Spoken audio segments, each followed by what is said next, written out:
Hello friends. Did you know that nearly 80% of those who watch my videos aren't subscribed? If you enjoy the content, I'd truly appreciate it if you hit that subscribe button. It helps a lot.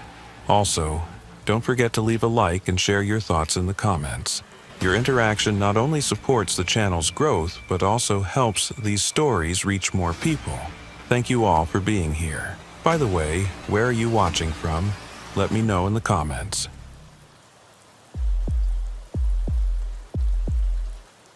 The call came through at 4:17 a.m. on a Thursday morning in late October, when the desert was still wrapped in that particular kind of darkness that makes even familiar roads feel foreign. I'd been with the Navajo tribal police for 9 years at that point, working out of the Tuba City station, and I'd learned to trust my instincts about which calls mattered and which ones would turn out to be nothing. This one, though, had dispatcher Rhea Yazzi's voice carrying a weight I couldn't ignore, a tension that suggested she knew something I didn't yet. She told me a rancher named Thomas Benally had called in about an abandoned vehicle he'd spotted while checking his fence lines after the storm that had torn through the area the night before, leaving the roads slick with mud and the air heavy with that metallic smell that follows lightning strikes across open desert. The storm had been one of those rare autumn tempests that seemed to come out of nowhere, the kind that reminded you the desert wasn't as empty or predictable as it appeared in daylight. I'd spent most of the previous evening at the station, watching through the windows as rain hammered the parking lot and lightning illuminated the distant mesas in brief, violent flashes that made the landscape look like something from another world entirely. By the time I'd driven home around midnight, the worst had passed, leaving only a steady drizzle and roads that had transformed into rivers of red mud. Now, just a few hours later, I was heading back out into the aftermath. My patrol vehicle's headlights cutting through the pre-dawn darkness as I made my way toward the coordinates Rhea had given me, a stretch of back road about 15 miles northeast of town where the pavement gave way to dirt, and the landscape opened up into vast expanses of scrubland punctuated by sandstone formations that looked like sleeping giants. Thomas Benally was waiting for me where the main road intersected with a smaller track that led toward his grazing lands, his truck idling with the headlights on, illuminating what looked like tire tracks leading off into the desert. He was a man in his 70s who'd lived on this land his entire life, the kind of person who knew every rock and wash for miles around. And when I pulled up beside him and rolled down my window, I could see the concern etched into his weathered face. He didn't waste time with pleasantries, just gestured toward the tracks and told me he'd been following the fence line when he'd seen vultures circling about a quarter-mile out, which was unusual enough at this hour to make him investigate. What he'd found was a silver sedan, a newer model that had no business being out here, stuck nose first in a wash that had probably been dry yesterday but was now filled with several inches of muddy water from the storm runoff. The vehicle was empty, doors closed, windows intact, but something about it had bothered him enough to call it in rather than just assuming someone had gotten stuck and walked out for help. I thanked Thomas and told him he could head home, that I'd handle it from here, but he shook his head and said he'd wait on the main road in case I needed anything. That kind of offer wasn't unusual out here, where help could be hours away and cell service was more myth than reality. But it also told me he was genuinely worried about what I might find. I grabbed my flashlight, radio, and gear bag, then started following the tire tracks on foot, my boots squelching in the mud as I made my way across terrain that would be treacherous even in good conditions. The tracks were deep, suggesting the vehicle had been moving fast when it left the road, and they led in a relatively straight line toward the wash, as if the driver had been running from something or towards something with single-minded determination. As I got closer, I could make out the sedan more clearly in the growing light of dawn, a silver Honda Accord that looked maybe 3 or 4 years old, its front end angled down into the wash and its rear wheels still on slightly higher ground. Doors closed and windows fogged from the inside, despite the vehicle being empty. The first thing I noticed when I reached the car was that the driver's side door was unlocked, which immediately struck me as odd because most people instinctively lock their doors, especially if they're abandoning a vehicle in the middle of nowhere. I pulled it open carefully, my flashlight beam sweeping across an interior that was neat and clean except for a child's drawing that had fallen onto the passenger seat. A crayon picture of what looked like a family standing in front of a house, the kind of thing any parent might have their kids' artwork scattered around their car. The keys were still in the ignition, turned to the off position, and the gas gauge showed a quarter tank, more than enough to have made it back to town if the driver had wanted to. The glove compartment held the usual items: registration, insurance papers, owner's manual. But when I pulled out the registration to check the name, something cold settled in my stomach because I recognized it immediately, a name I hadn't thought about in years, but that had never quite left the back of my mind. Jonas Curley. The vehicle was registered to Jonas Curley, a man who had disappeared 6 years ago along with his wife and young daughter, under circumstances that had baffled everyone who'd worked the case. I'd been relatively new to the force back then, not assigned to the investigation but aware of it the way everyone on the reservation had been aware of it, because missing persons cases involving entire families were rare enough to generate the kind of attention that lingered long after the official search had been called off.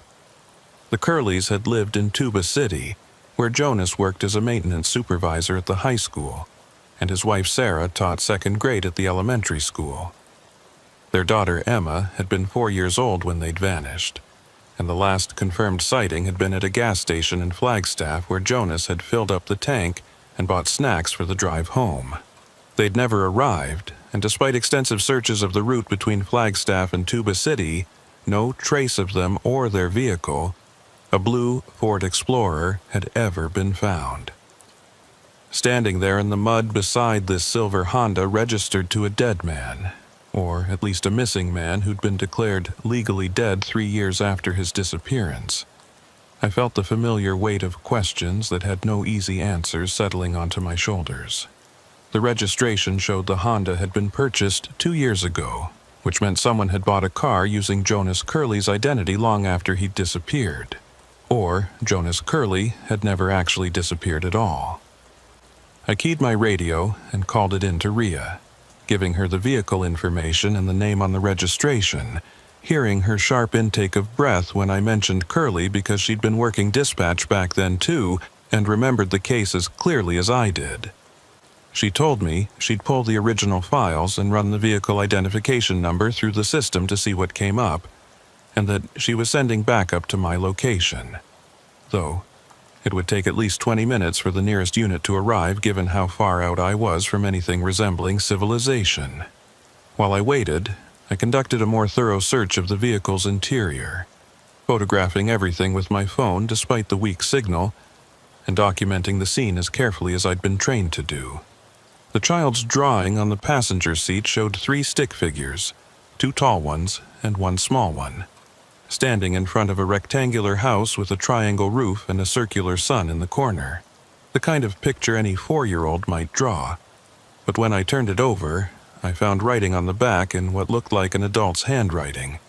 Neat block letters that spelled out 3 words that made my skin crawl in a way I couldn't quite articulate.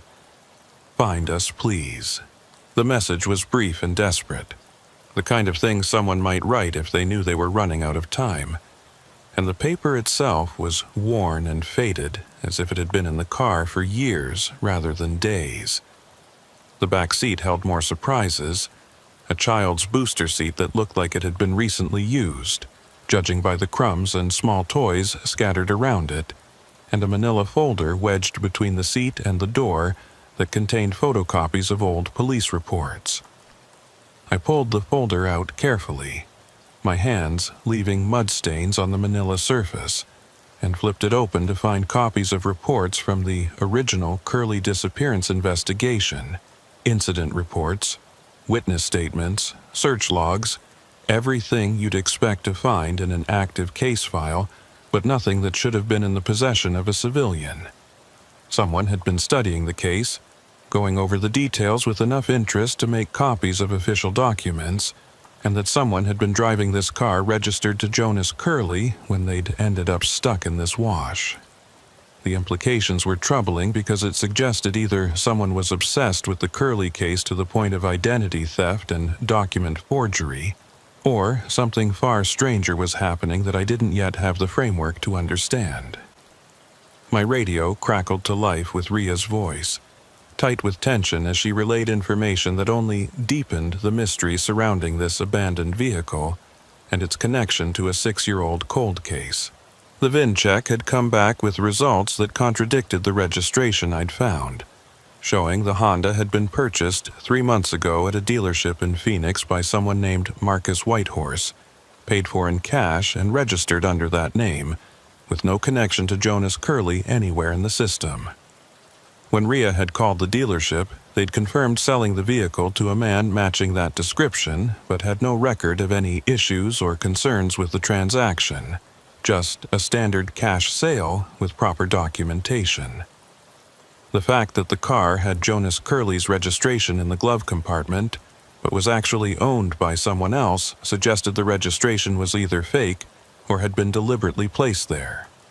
And neither option made me feel any better about what I'd stumbled into. I moved around to the trunk, half expecting it to be locked, but finding it unlatched when I tested the release button, and when I lifted it open, the smell hit me immediately. Not the overwhelming stench of decay, but something subtler and more disturbing. A musty odor mixed with chemicals I couldn't quite identify.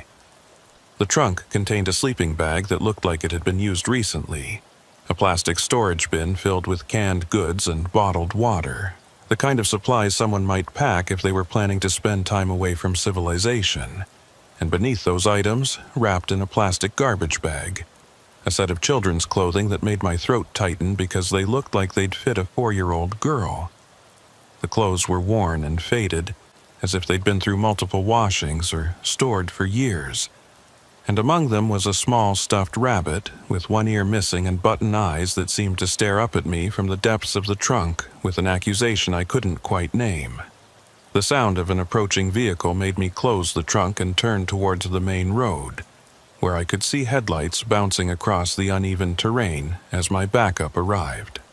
Officer Patricia Littlecrow pulled up beside the Honda, and I filled her in on what I'd found while she documented the scene with her own camera and notes, both of us working with the practiced efficiency that came from years of processing crime scenes and accident sites.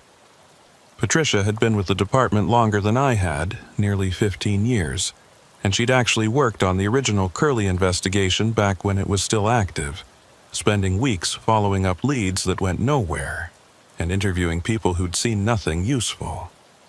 When I showed her the registration and told her about the VIN discrepancy, her expression shifted from professional curiosity to something darker, a recognition that we were dealing with something that went beyond a simple abandoned vehicle, or even a case of identity theft. We decided to call for a tow truck and have the Honda impounded for a more thorough forensic examination, because whatever was happening here required resources and expertise beyond what the two of us could provide in the field.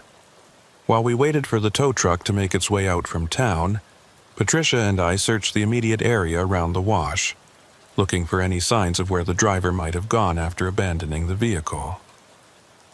What we found only added to the strangeness of the situation, because the muddy ground around the car showed footprints leading away from the driver's side door, heading not back toward the main road where help would be, but deeper into the desert toward a cluster of sandstone formations about half a mile distant.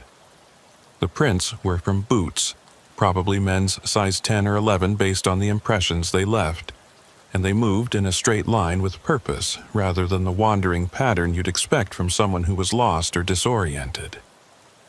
We followed the tracks as far as we could before they disappeared into harder ground near the base of the sandstone formations, calling out occasionally in case the driver was injured or stranded somewhere nearby, but receiving no response except the wind whistling through the rocks and the distant cry of a hawk circling overhead. The formations created a maze of narrow passages and hidden alcoves, the kind of place where someone could easily hide or get lost, and as Patricia and I stood at the entrance to this natural labyrinth, I felt a profound unease that had nothing to do with the physical dangers of the terrain. Something about the way the footprints had led here with such determination, as if the driver had known exactly where they were going despite the darkness and the storm, suggested this wasn't a random abandonment but part of something planned, though what that plan might be remained frustratingly unclear. My radio crackled again, Ria's voice cutting through the desert silence with information that shifted my understanding of the entire situation in ways I was still processing even as she spoke. She'd pulled the original Curly case file and found something that the investigators at the time had noted, but never been able to explain or follow up on. Witness reports from the weeks before the family's disappearance mentioning that Jonas Curly had seemed distracted and worried, telling co-workers he was concerned about something he'd found while doing maintenance work at the school. One witness, a teacher who'd worked closely with Sarah Curly, remembered Jonas mentioning old files he'd discovered in a storage room, documents from decades earlier that he thought might be important, but that he'd been told to leave alone by the school administration. The witness hadn't known what was in the files, and Jonas had apparently dropped the subject after that conversation, but the timing, just 2 weeks before the family vanished, suggested a possible connection that the original investigators had noted but been unable to pursue when the trail went cold. Standing there in the growing daylight, with the abandoned Honda behind us, and mysterious footprints leading into the sandstone maze ahead, I felt the weight of 6 years of unanswered questions pressing down on me alongside the new mysteries this discovery had created. If Jonas Curly had found something worth disappearing over, or worth being disappeared for, then the appearance of his car 6 years later suggested either he'd been alive all this time and was now reaching out for help, or someone else knew about whatever he'd discovered and was trying to send a message by using his identity. The child's drawing with its desperate plea to find us, and the carefully preserved children's clothing in the trunk, painted a picture of a family that might still be out there somewhere, hiding or imprisoned, waiting for someone to piece together the clues they'd left behind. Patricia and I made the decision to request a full search and rescue team, because if there was even a chance that someone from the Curly family was alive and in the area, we needed to find them before the desert claimed another victim. As we walked back to our vehicles to coordinate the response, my radio, which had been quiet except for Ria's transmissions, suddenly erupted with static so loud and harsh that I had to pull the handset away from my ear.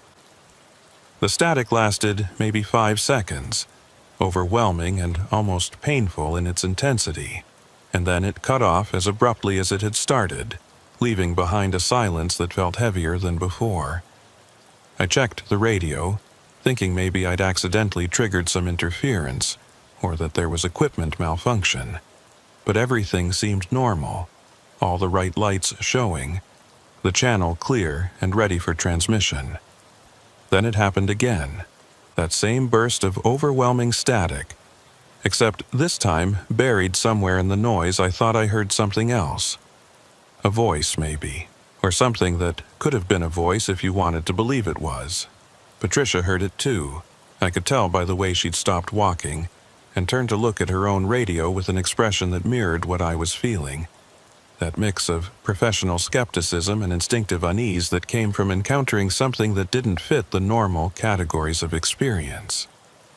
We stood there in the mud and the early morning light, 2 trained law enforcement officers trying to convince ourselves that what we'd heard was just radio interference or atmospheric conditions creating phantom sounds, but neither of us quite believing it because the sound had been too deliberate, too much like someone trying to speak through impossible distance or interference to be dismissed as random noise. The tow truck arrived 20 minutes later, and we supervised the extraction of the Honda from the wash, watching as the driver winched it up onto the flatbed with practiced efficiency. As the car was being secured for transport, I took one last look inside, making sure we hadn't missed anything in our initial search, And that's when I noticed something I'd overlooked before in the compartment between the front seats. A small notebook, the kind you could buy at any convenience store, its pages warped from moisture but still mostly legible. I bagged it as evidence and flipped through it carefully, finding pages filled with handwritten notes and sketches, dates and times and locations scattered throughout with no obvious organizing principle that I could determine at first glance.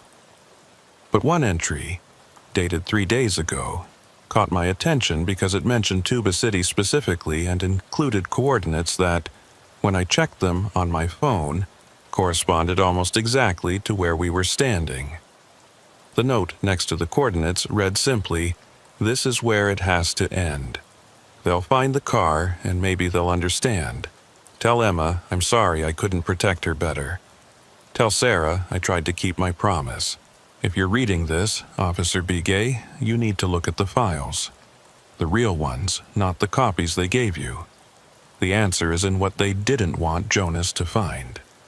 The fact that the note addressed me by name, when I'd never been publicly associated with the Curley case and had only arrived at this scene by random assignment this morning, sent a chill down my spine that had nothing to do with the desert morning air.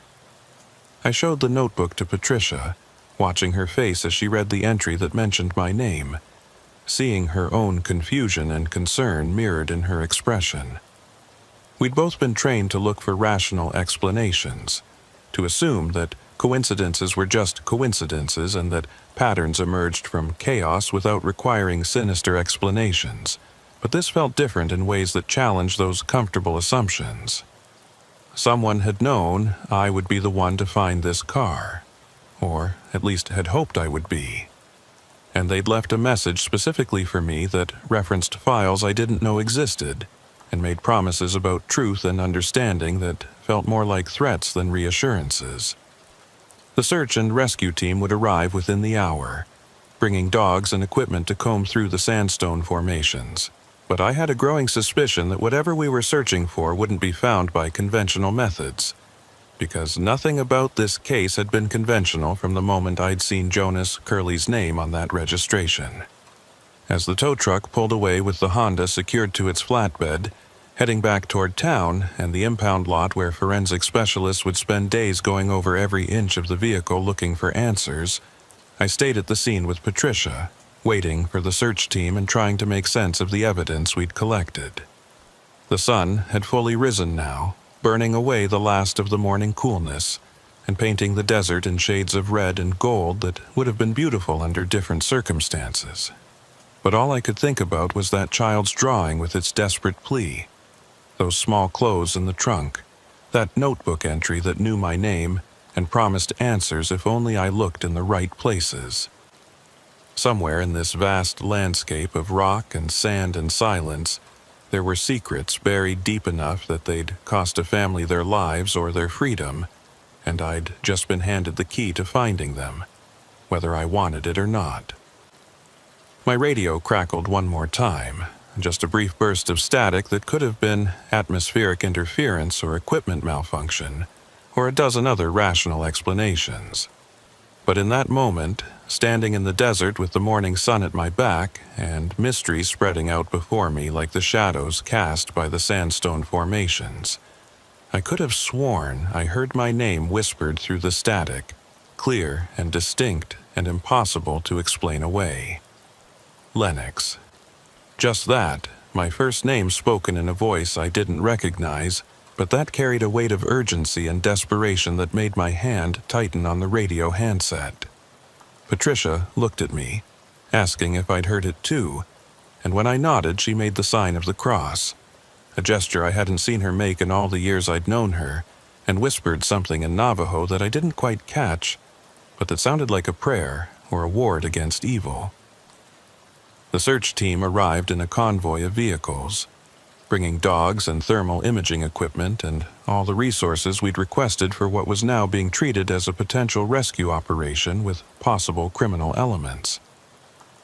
I briefed the team leader on what we'd found, showing him the footprints leading toward the sandstone formations and explaining the connection to the Curley cold case, though I left out the part about hearing my name on the radio because that felt like something I needed to process privately before sharing it with people who'd think I was losing my grip on reality.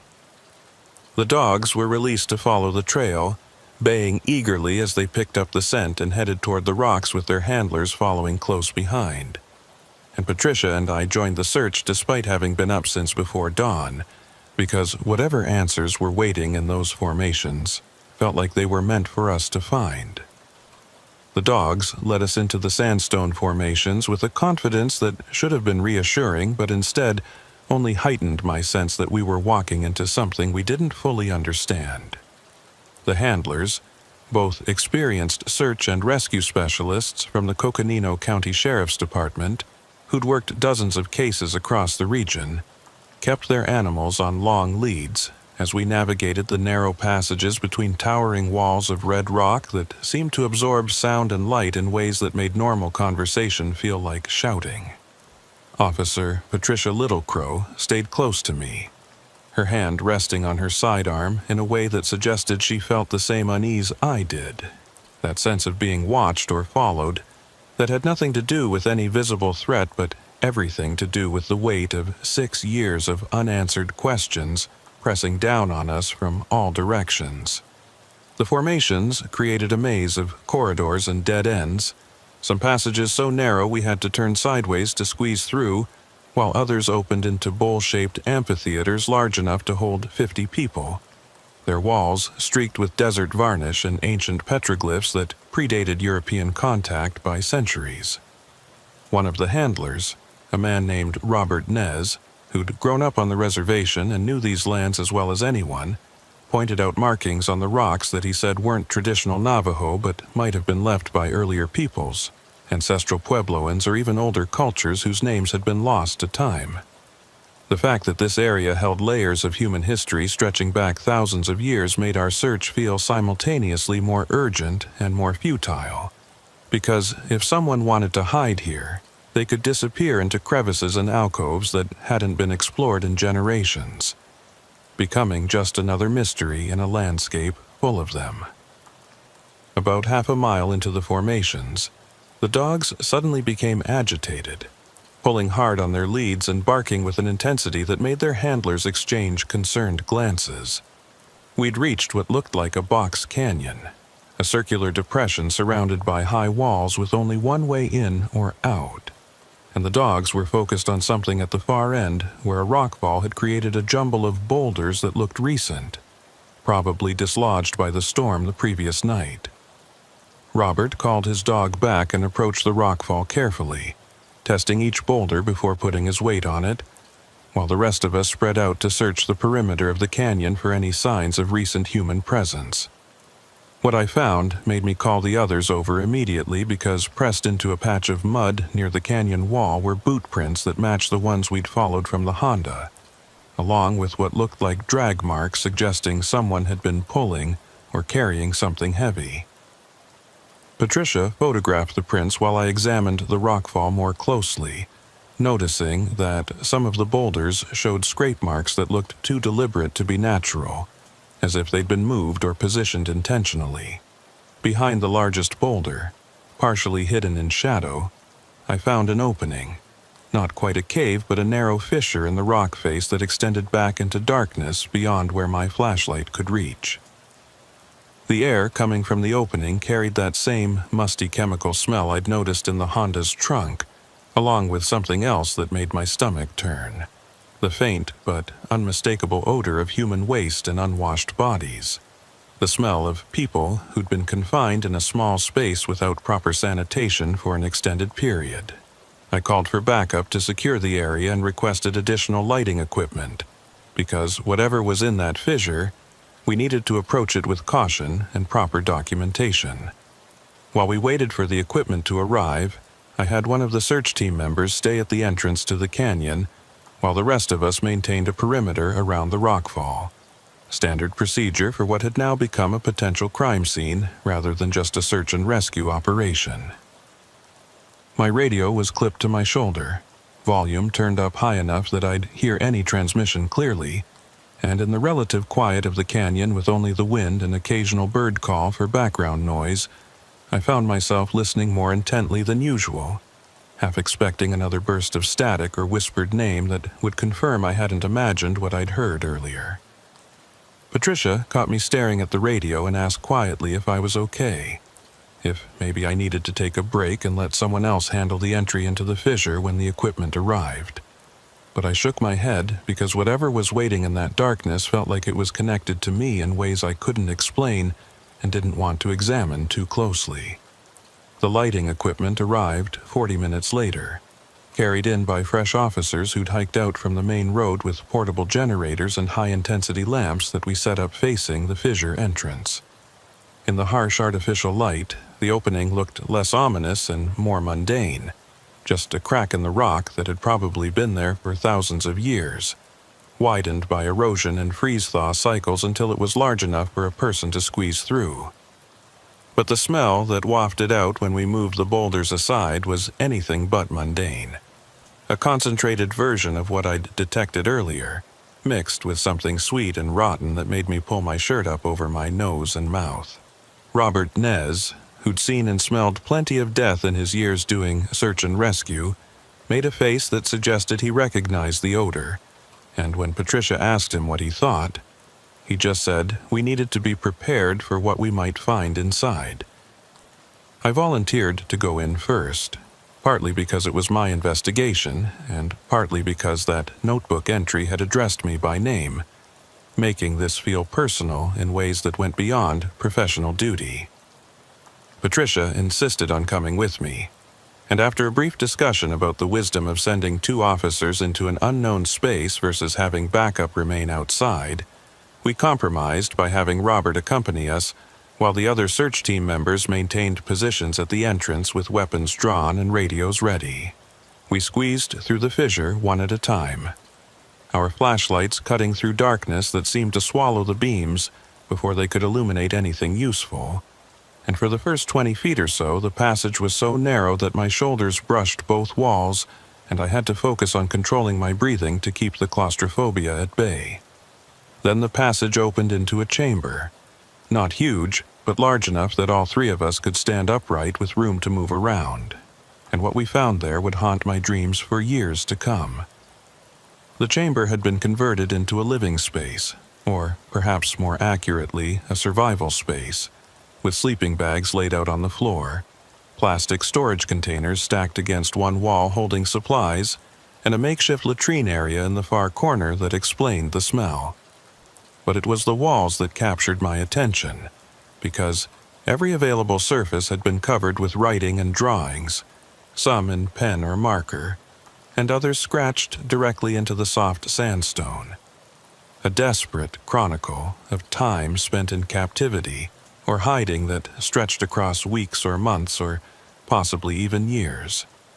The handwriting varied, suggesting multiple people had contributed to this bizarre mural, and among the scrawled messages I recognized the same neat block letters from the notebook we'd found in the Honda.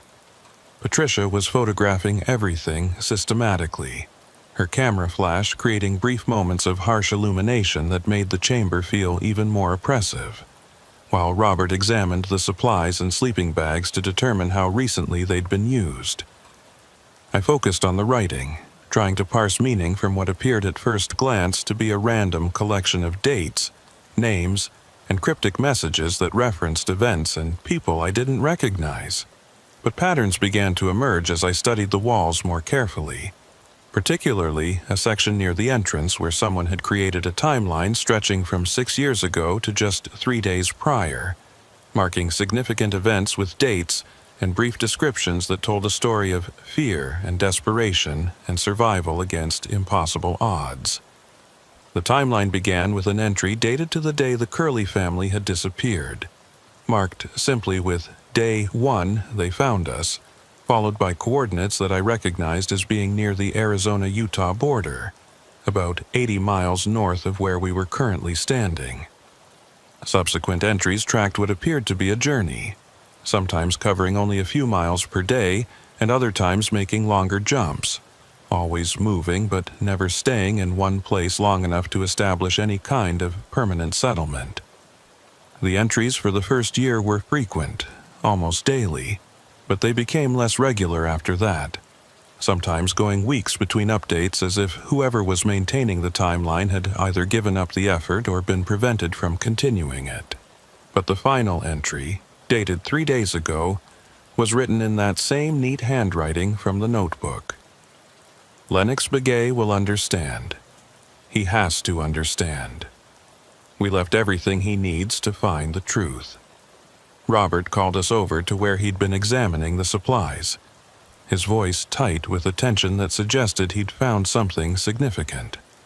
The plastic storage containers held mostly non-perishable food items, canned goods, and dried fruit and energy bars, the kind of supplies you could accumulate slowly from gas stations and convenience stores without arousing suspicion. But one container held something different entirely, a collection of documents and photographs that Robert had carefully laid out on the floor in neat rows for us to examine. The photographs showed people I didn't recognize at first, men and women in what appeared to be official settings, government offices or conference rooms, engaged in conversations or reviewing documents. But when Patricia leaned in closer and pointed out faces she recognized, my blood ran cold, because several of the people in these photographs were tribal officials, members of councils and committees that oversaw resource management and development projects on the reservation. The documents were harder to parse, dense technical language about mineral rights and water access and land use permits, the kind of bureaucratic paperwork that made my eyes glaze over under normal circumstances. But Robert, who'd worked in environmental protection before joining search and rescue, started pointing out inconsistencies and irregularities that suggested these weren't just routine administrative documents, but evidence of something corrupt. Permits approved without proper review. Resources allocated to shell companies with no legitimate business presence. Money changing hands in ways that benefited specific individuals while leaving communities vulnerable to exploitation and harm. Jonas Curley had been a maintenance supervisor at a high school, not an environmental lawyer or forensic accountant, but somehow he'd pieced together enough of this puzzle to recognize what was happening, and that recognition had made him and his family targets. I was about to radio back to the officers at the entrance when I noticed something else on the chamber floor, partially hidden beneath one of the sleeping bags. It was a child's shoe, small and pink with cartoon characters on the side, the kind that would fit a 4-year-old girl. I picked it up carefully, my throat tight with an emotion I couldn't quite name, because this single piece of physical evidence confirmed what the timeline and the writing on the walls had suggested, but what I'd been trying not to fully accept. Emma Curley, or someone her age and size, had been in this chamber, living in this darkness with whoever had been maintaining that desperate chronicle on the walls. The shoe was worn but not falling apart, suggesting it had been used regularly rather than just stored away, and when I turned it over, I found writing on the sole in black marker, Emma C., age 4, followed by a date that matched the day the family had disappeared. Patricia saw my expression and came over to look at what I'd found, her own face going pale as she realized the implications. We'd been searching for evidence of what had happened to the Curley family, expecting to find either bodies or nothing at all. But instead, we'd stumbled into something more complex and more disturbing than a simple murder or disappearance.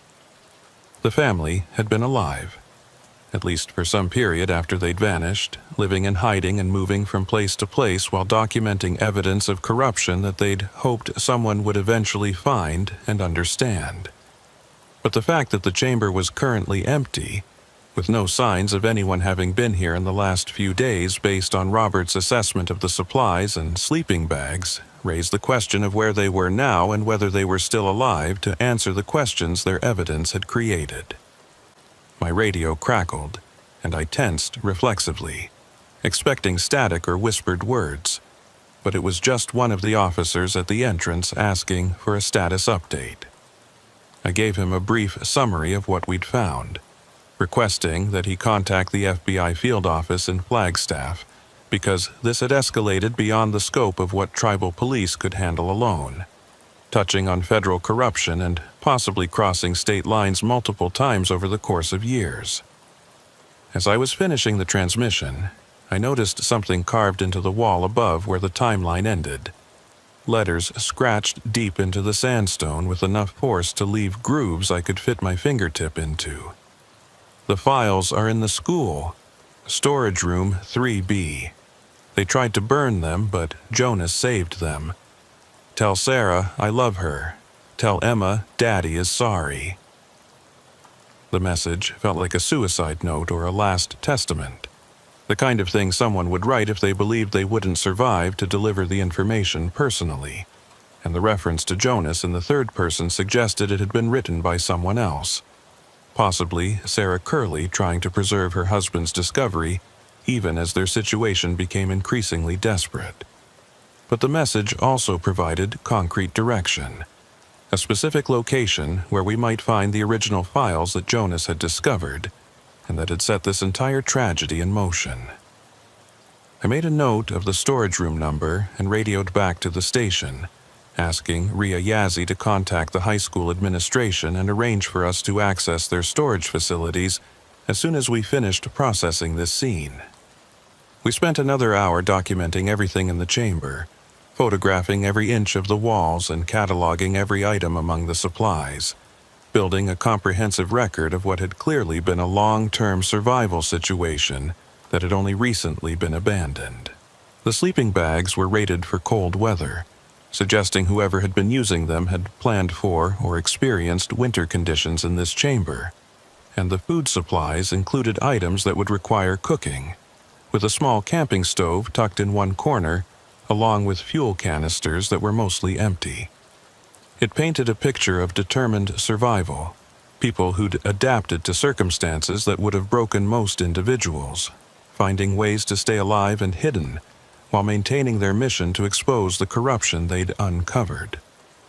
As we were preparing to leave the chamber, Robert discovered one more item of significance tucked behind the stack of storage containers. A smartphone that looked several years old with a cracked screen and a dead battery. Standard procedure would have been to bag it as evidence and send it to the crime lab for analysis. But something made me ask Robert if he had a charging cable in his pack, and when he produced one that fit the phone's port, I used the portable battery I carried for emergencies to bring the device back to life. The phone took several minutes to boot up, its logo appearing and disappearing multiple times before finally loading to a lock screen that showed a photograph of the Curley family, Jonas and Sarah and young Emma, all smiling at the camera in what looked like a happier time, before whatever they'd discovered had turned their lives into a nightmare of hiding and fear. Patricia suggested we wait to attempt accessing the phone until we had proper forensic support, but I had a feeling that whatever was on this device was meant to be found and used immediately, not locked away in an evidence locker while we waited for the bureaucratic machinery of justice to grind forward. I tried the most common unlock patterns and passcodes, getting nowhere until I thought about the message carved into the wall and tried a code based on the storage room number. 3B, which translated to 32 on a numeric keypad. The phone unlocked immediately, revealing a home screen with only a few apps installed.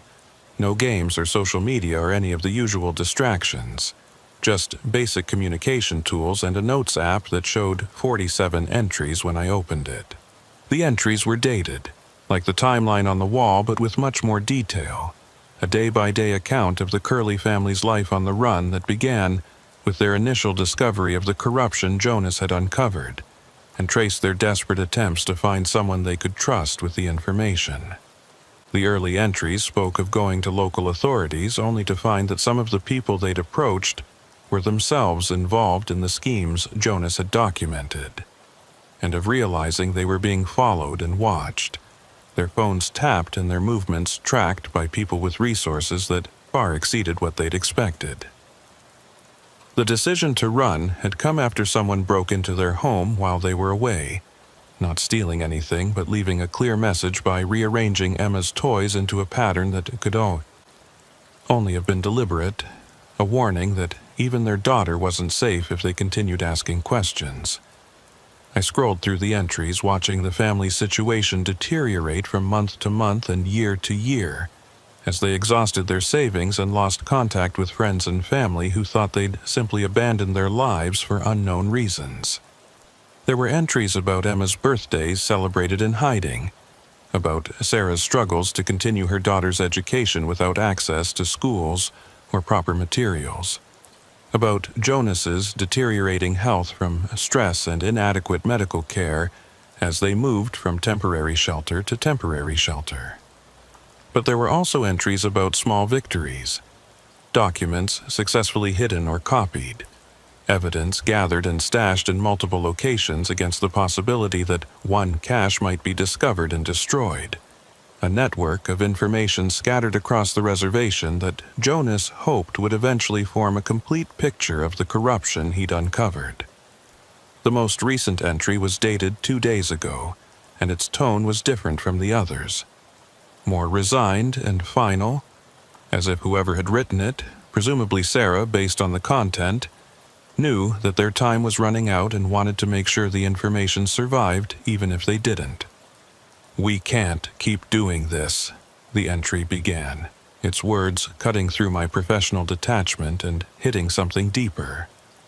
Emma deserves a childhood, not this endless fear and hiding. Jonas deserves to rest, not to carry this burden until it kills him.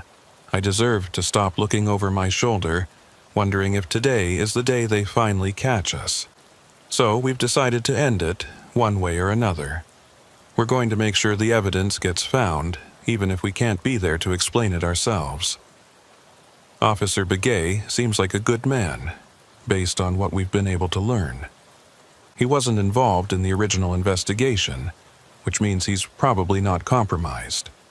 We're going to leave everything where he'll find it, and we're going to trust that he'll understand what it means and what to do with it. If you're reading this, Officer Begay, please protect our daughter. Please make sure Emma gets to have the life we tried to give her. Please don't let Jonas's discovery die with us. The entry ended there, with no explanation of what they meant by ending it, or where they'd gone after abandoning this chamber, and the silence that followed felt heavier than any of the words I'd read. Patricia and Robert were both reading over my shoulder, and I could feel the weight of their attention as they processed the same information I was struggling to understand. The realization that this family had orchestrated their own disappearance not once but twice.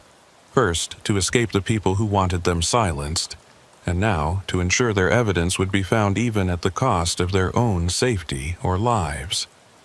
The trust they'd placed in me, someone they'd apparently researched and selected without my knowledge or consent, felt like a burden I wasn't sure I was equipped to carry, but refusing it wasn't an option, not with a child's life potentially hanging in the balance. We emerged from the chamber into afternoon sunlight that felt almost offensively normal after the oppressive darkness and the weight of what we'd discovered, and I briefed the other officers on what we'd found while Patricia uploaded photographs from her camera to a secure server that would preserve the evidence, even if something happened to the physical devices. The FBI field agents were already en route, their estimated arrival time less than 2 hours away, but I couldn't wait that long to check the high school storage room that had been mentioned in the carved message. I left Robert in charge of the scene and took Patricia with me back to the vehicles, making the drive to Tuba City in record time, while my mind raced through possibilities and implications faster than I could fully process them. The high school principal, a woman named Margaret Sosi who'd held the position for the past decade, met us at the main entrance with a concerned expression that suggested Raya had communicated the urgency of our request without providing too many details. She led us through empty hallways that echoed with our footsteps, the building quiet during the afternoon hours. when students were in class and the usual chaos of teenage energy was temporarily contained, and down a stairwell to the basement level, where maintenance and storage areas occupied space that had probably once held industrial arts classrooms or shop facilities.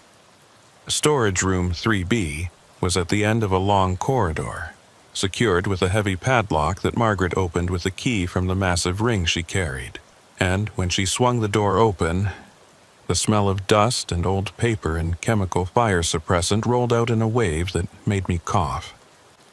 The room was packed floor to ceiling with boxes and filing cabinets, decades' worth of school records and administrative documents that should have been digitized or destroyed according to retention schedules, but had instead been forgotten in this basement tomb.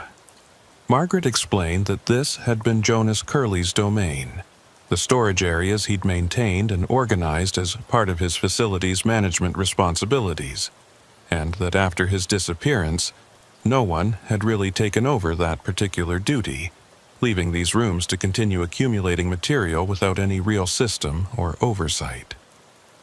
She asked if we needed her to stay while we searched, but I could tell she was uncomfortable with the implications of police investigating her school's storage areas.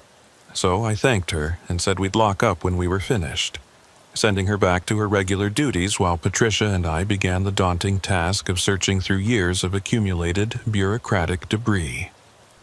We started with the areas that looked most recently disturbed, boxes that had been moved or opened more recently than others based on the dust patterns and the condition of the cardboard.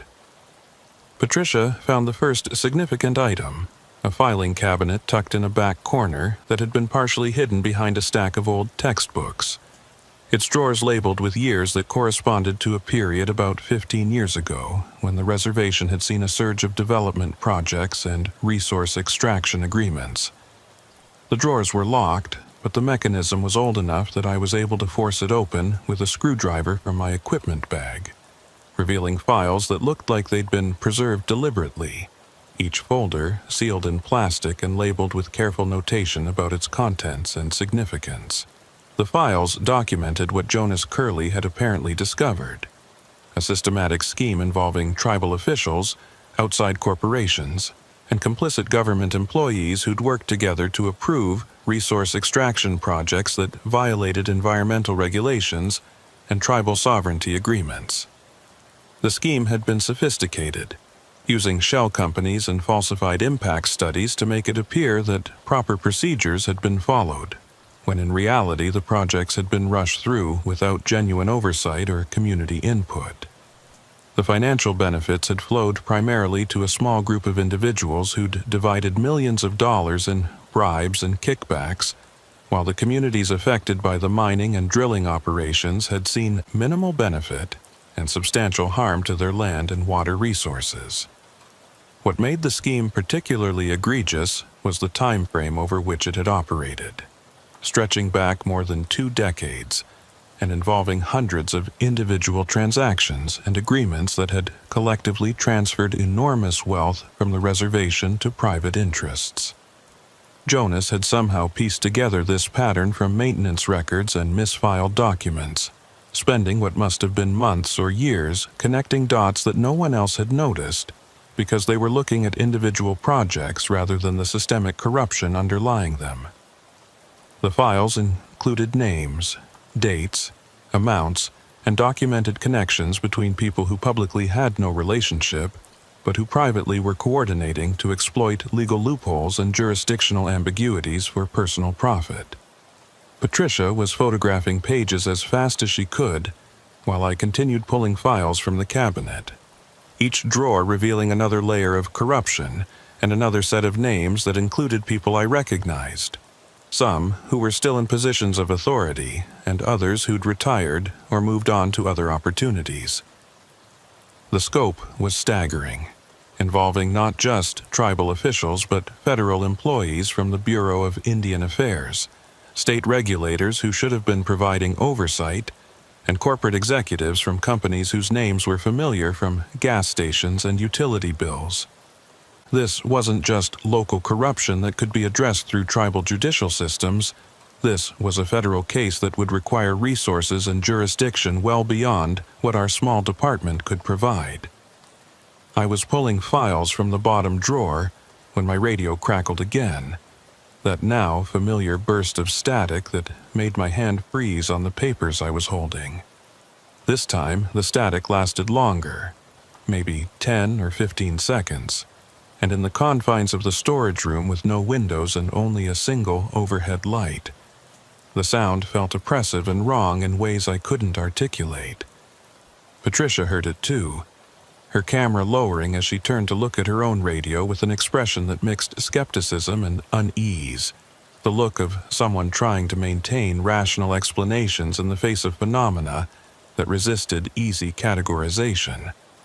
When the static finally cleared, there was a moment of silence, and then a voice, so faint I almost convinced myself I'd imagined it, whispered a single word: "Hurry."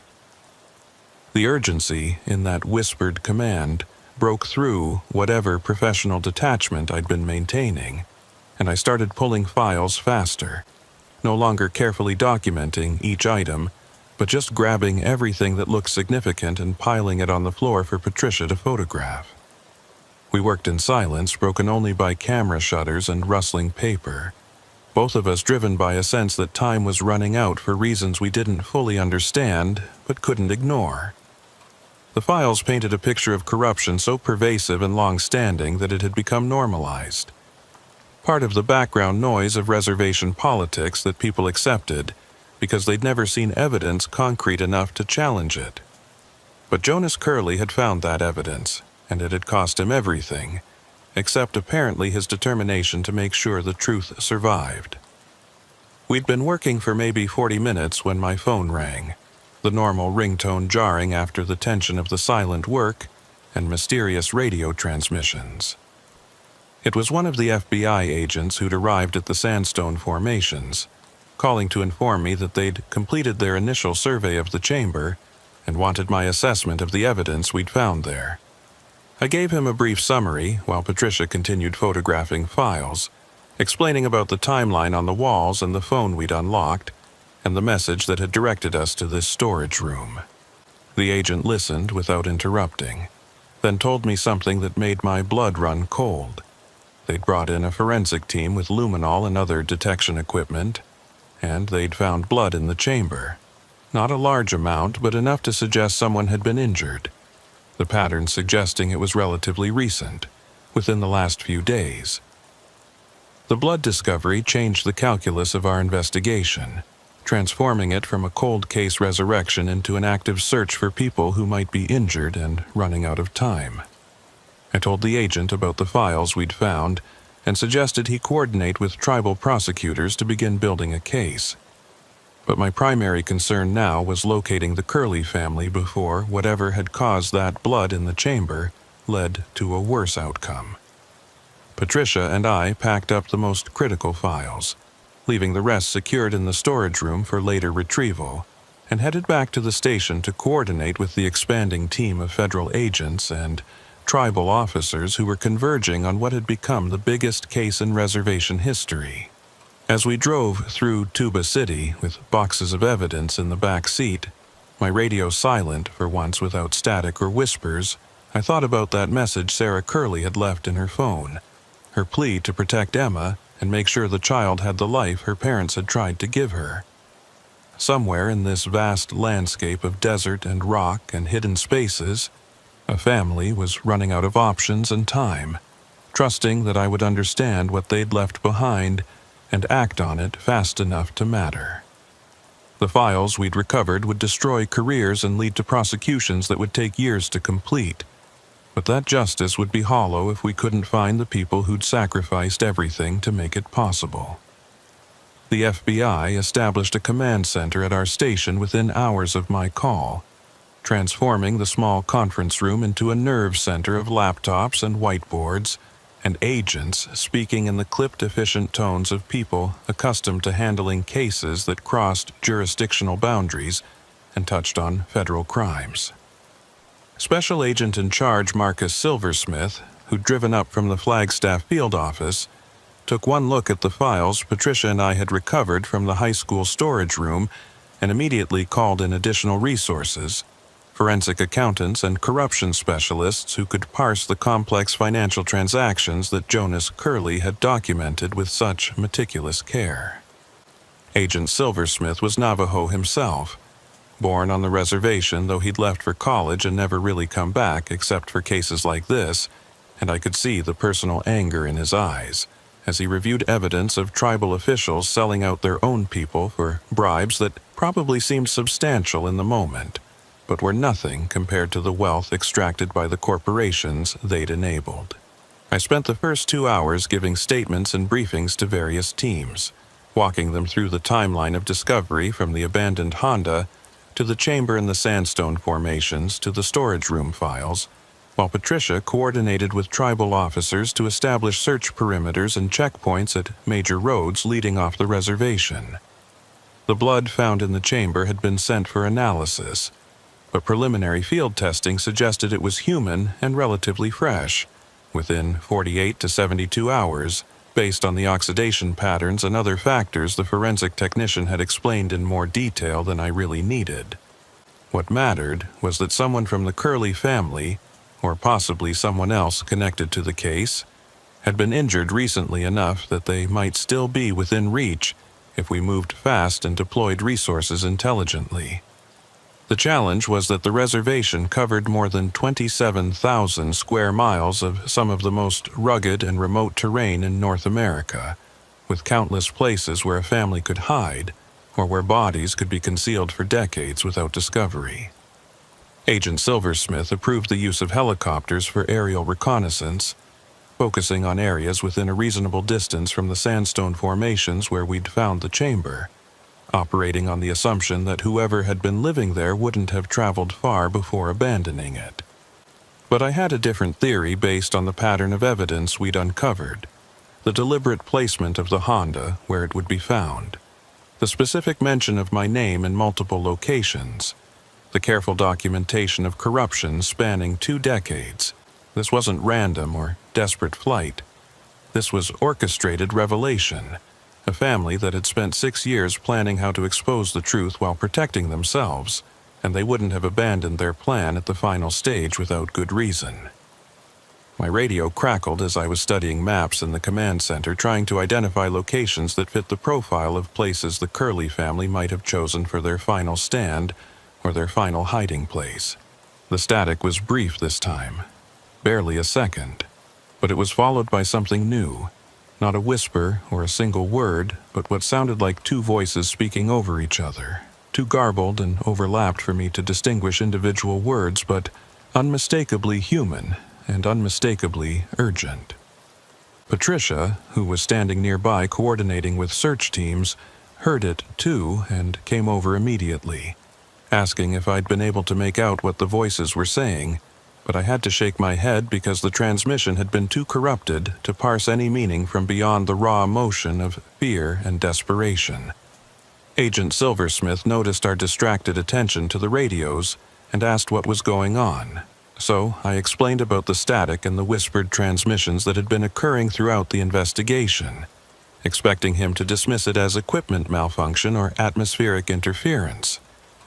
Instead, he surprised me by nodding thoughtfully and saying he'd experienced similar phenomena on other cases involving the reservation. Transmissions that couldn't be explained by normal radio theory but that seemed to correlate with significant developments in investigations.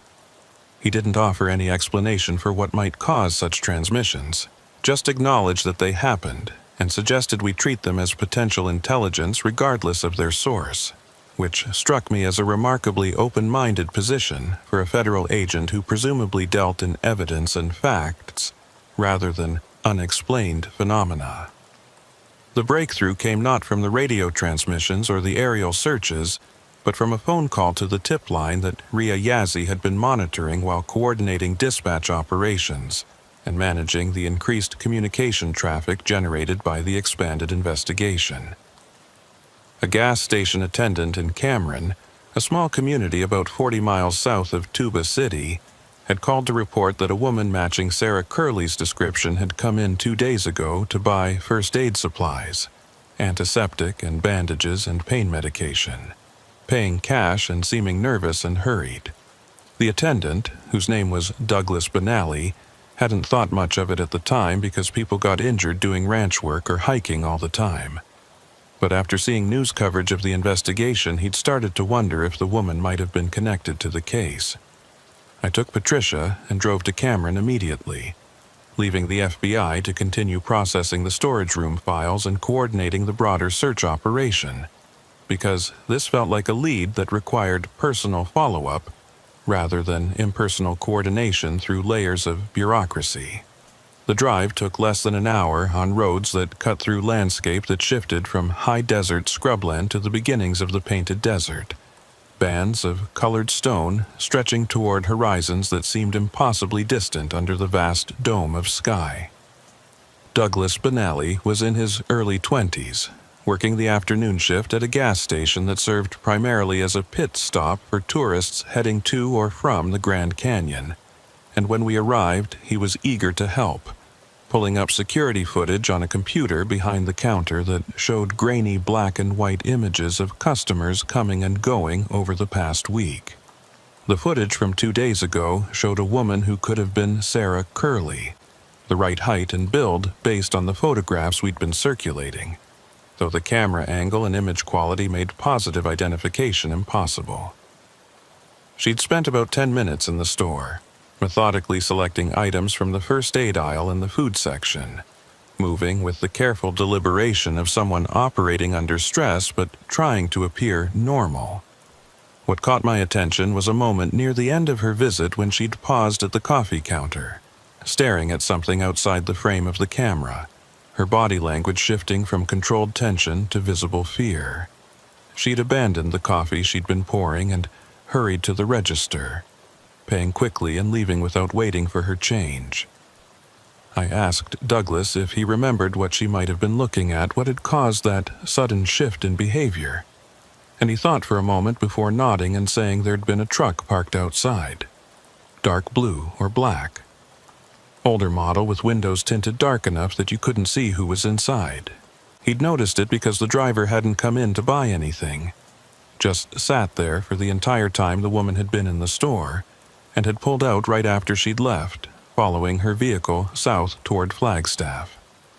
Douglas hadn't gotten a plate number but thought the truck might have been a Chevrolet or GMC from the 90s based on the body style, which wasn't much to go on but was better than nothing, and he provided a description detailed enough that we could at least put out an alert to watch for vehicles matching that profile. The direction of travel, south toward Flagstaff rather than back north toward Tuba City, was interesting because it suggested Sarah, if that's who the woman had been, wasn't returning to the chamber in the sandstone formations, but was heading somewhere else entirely. Patricia pulled up maps on her phone, tracing possible routes from Cameron south and identifying locations that might serve as hiding places or meeting points, but the options were too numerous to narrow down without additional information. I was about to thank Douglas and head back to coordinate with the search teams when he mentioned one more detail that changed my understanding of the situation. The woman had asked him for directions to a specific location, an old trading post near Gray Mountain that had been closed for years, but the people sometimes used for shelter or as a waypoint when traveling across the reservation. The Gray Mountain Trading Post was about 20 miles south of Cameron, located at a crossroads that had once been significant when the trading post economy was thriving, but that had been bypassed by newer highways and left to decay into picturesque ruin. I knew the location because I'd responded to calls there before, mostly transients camping in the abandoned buildings or teenagers using it as a party spot, and it fit the profile of places the Curley family had been using based on the pattern we'd established from the chamber and other evidence. Patricia called ahead to request backup to meet us there, but I didn't want to wait for a full tactical response that might take hours to organize. So we headed out immediately with the understanding that we were potentially walking into a situation where the family might be present and might be accompanied or pursued by whoever had been involved in the corruption they'd exposed. The drive to Gray Mountain took us through increasingly desolate landscape. the kind of terrain where cell service was non-existent, and the next gas station or human habitation might be 50 miles in any direction. The old trading post came into view as we crested a rise, a cluster of weathered buildings surrounding a main structure that had once been painted red, but had faded to a rust color that blended with the surrounding rock formations. Several vehicles were parked near the buildings, including a silver Honda that made my pulse quicken because it matched the description of the car, registered to Marcus Whitehorse, but that we'd theorized might have been driven by someone connected to the Curley family. The dark truck Douglas had mentioned wasn't visible, but that didn't mean it wasn't there. Possibly parked behind one of the outbuildings, or hidden in one of the many gullies and washes that made this area perfect for concealment. We approached carefully, parking our vehicle at a distance that gave us cover, but still allowed clear lines of sight to the main buildings, and I radioed our position to dispatch while Patricia used binoculars to scan for any signs of movement or occupation. The trading post looked abandoned at first glance, windows broken and doors hanging open, but there were signs that people had been here recently, tire tracks in the dirt that looked fresh, disturbed dust patterns around the entrances, and what might have been smoke residue on one of the chimneys suggesting someone had lit a fire within the past day or two. I was debating our approach strategy when my radio erupted with static so intense that I actually dropped the handset. The sound painful enough that both Patricia and I had to cover our ears until it subsided after what felt like an eternity, but was probably only 10 or 15 seconds. When the static cleared, a voice came through with surprising clarity. No whisper or garbled transmission, but actual words spoken in what sounded like a child's voice, high and frightened and desperate. "Officer Begay, they're here. They found us.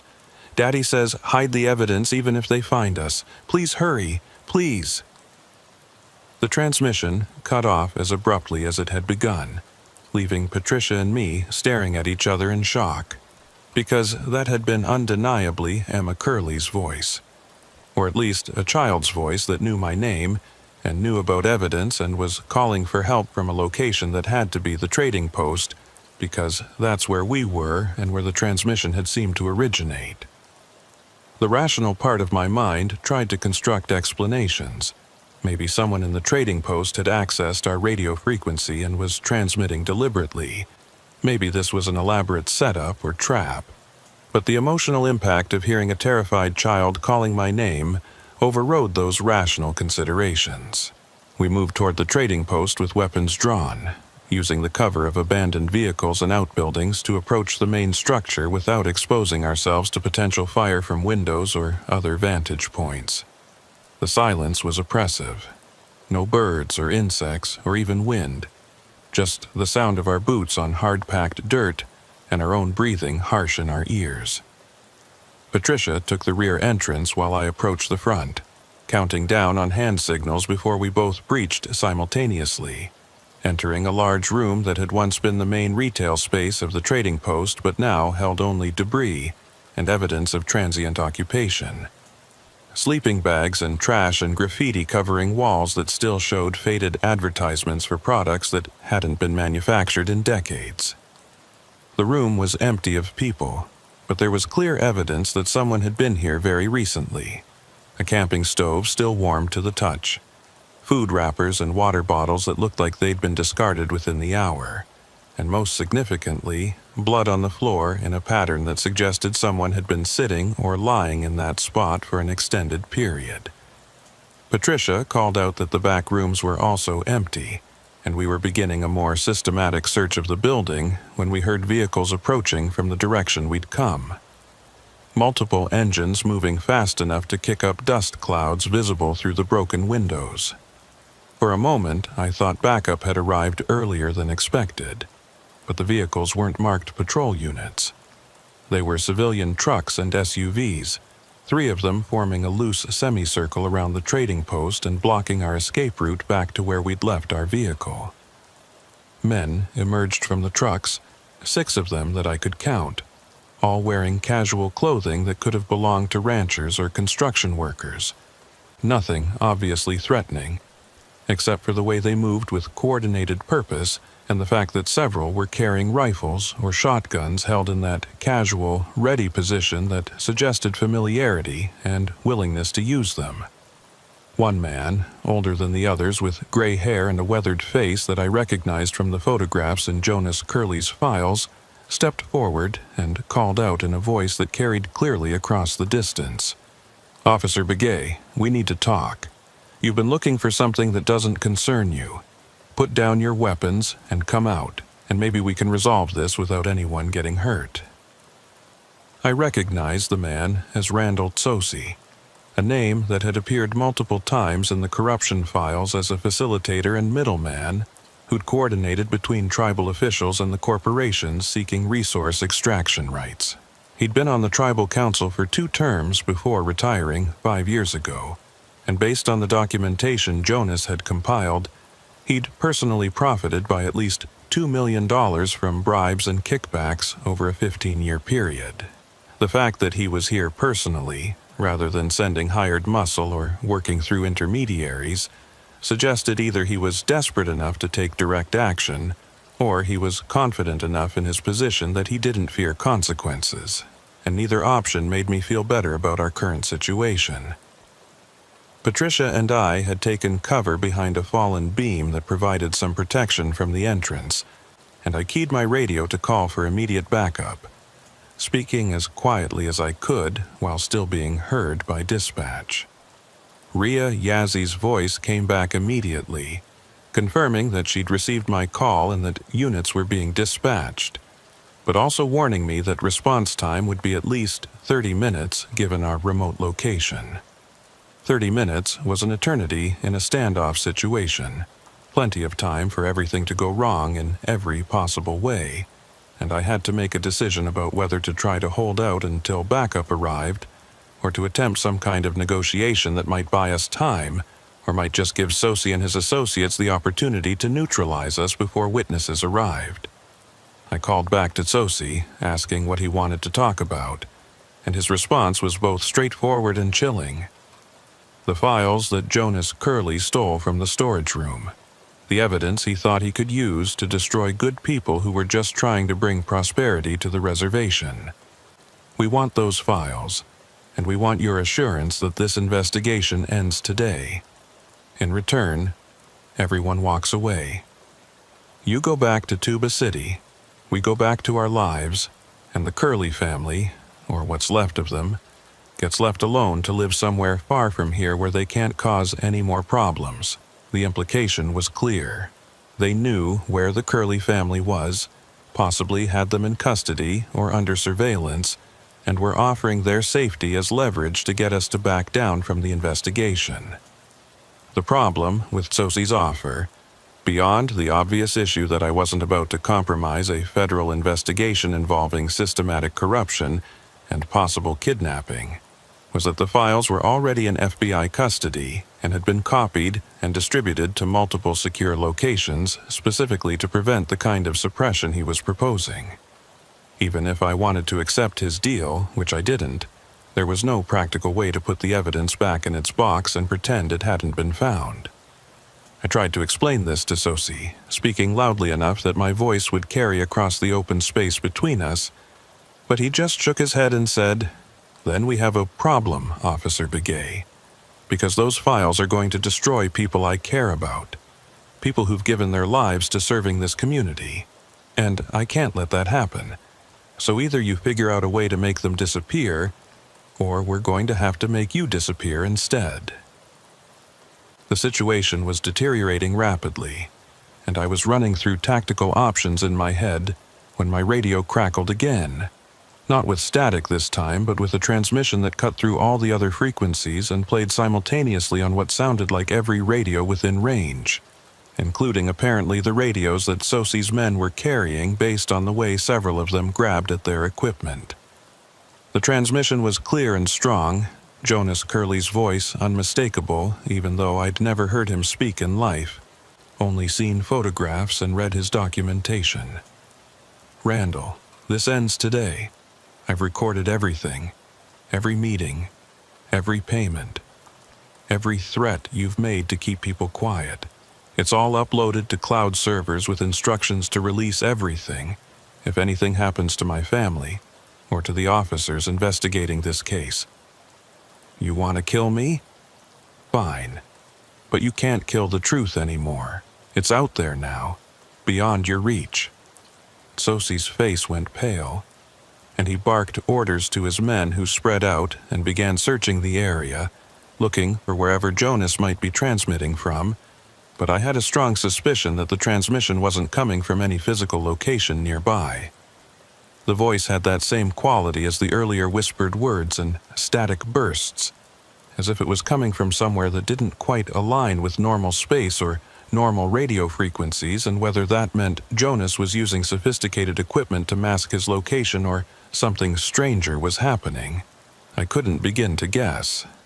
What mattered was that the transmission had bought us time and had shifted the tactical situation by making Sosie uncertain about whether killing us would actually accomplish his goals or would just trigger the release of additional evidence that would destroy him more thoroughly than the files we'd already recovered. Patricia took advantage of the confusion to move to a better defensive position near a window that gave her clear lines of fire to 2 of the 3 vehicles, and I covered her movement while keeping my own weapon trained on Sosie and the man closest to him. The standoff had reached a critical point where any sudden movement or miscalculation could trigger violence that would likely leave some or all of us dead, and I found myself praying for backup to arrive before someone made the wrong decision. My prayer was answered not by the arrival of additional tribal officers, but by another radio transmission, this time in Sarah Curley's voice, speaking with the controlled intensity of someone who'd reached the absolute limit of fear and desperation and come out the other side. Randall Sosie, you took 6 years of our lives. You made us fugitives in our own homeland. You terrorized our daughter and destroyed our family. But we're done running, and we're done being afraid. Officer Begay has the evidence. The FBI has the evidence. Your friends at the BIA can't protect you anymore. So either you leave right now and turn yourself in to federal authorities, or we release everything, every name, every crime, every piece of leverage you've been using to keep people silent. Your choice. The transmission ended, and for a long moment nobody moved, everyone waiting to see how Sosie would respond to this ultimatum delivered from somewhere in the electronic ether by people who'd become ghosts haunting their own investigation. I could see Sosie calculating, weighing his options, and probably realizing that whatever control he'd thought he had over the situation had evaporated the moment Jonas and Sarah had demonstrated that they could reach out and touch the investigation from wherever they were hiding. The corruption network that had operated for 2 decades in the shadows had depended on silence and fear and the ability to make problems disappear before they became public. But the Curley family had systematically dismantled those protections. And now, Sosie was standing in the ruins of what had once been an untouchable empire of graft and exploitation. He made his decision, lowering his rifle and gesturing to his men to do the same. And when he spoke again, his voice carried the weight of defeat. This isn't over, Officer Begay. You think you've won something today, but all you've done is tear apart a system that was working, that was bringing jobs and development to people who needed both. The corporations were going to extract those resources one way or another. At least our way, some of the money stayed here, benefited our people. Now, it's all going to go to lawyers and federal prosecutions. And in 5 years, when the dust settles, the reservation will be poorer, and our people will be unemployed. And you'll realize that sometimes corruption is better than the alternative. He climbed back into his truck, his men following his lead, and the convoy pulled away heading south toward the junction with Highway 89, leaving Patricia and me standing in the ruins of the trading post, trying to process what had just happened. The backup units arrived 15 minutes later, a tactical team from the tribal police, along with FBI agents who'd been monitoring the radio traffic and had mobilized as soon as Rhea relayed my distress call. Agent Silversmith emerged from one of the vehicles looking grim, and when I briefed him on the confrontation and Sosie's threats, He immediately ordered arrest warrants to be issued for everyone involved in the standoff. But his attention was focused less on the immediate tactical situation and more on the radio transmissions, the voices of Jonas and Sarah Curley that had intervened at critical moments to provide intelligence and leverage that had potentially saved Patricia's and my lives. He asked me detailed questions about the quality of the transmissions, the timing, the specific content, and when I'd finished describing what we'd heard, he nodded slowly and said, "They're close, probably within visual range of this location. They've been watching the whole time, maybe with binoculars or a spotting scope, and they've been using some kind of radio equipment to monitor our frequencies and inject their own transmissions at strategic moments." The explanation made sense from a technical perspective, and it was certainly more comfortable than the alternatives my imagination had been suggesting, but something about it didn't quite fit with the pattern of transmissions we'd been receiving throughout the investigation. The whispered name in the early morning hours when I'd first discovered the Honda, the static bursts that had seemed to know when we were on the verge of important discoveries, the child's voice calling for help just as we were approaching the trading post. All of it had a quality of immediacy and impossible knowledge that suggested something beyond simple radio communication and surveillance.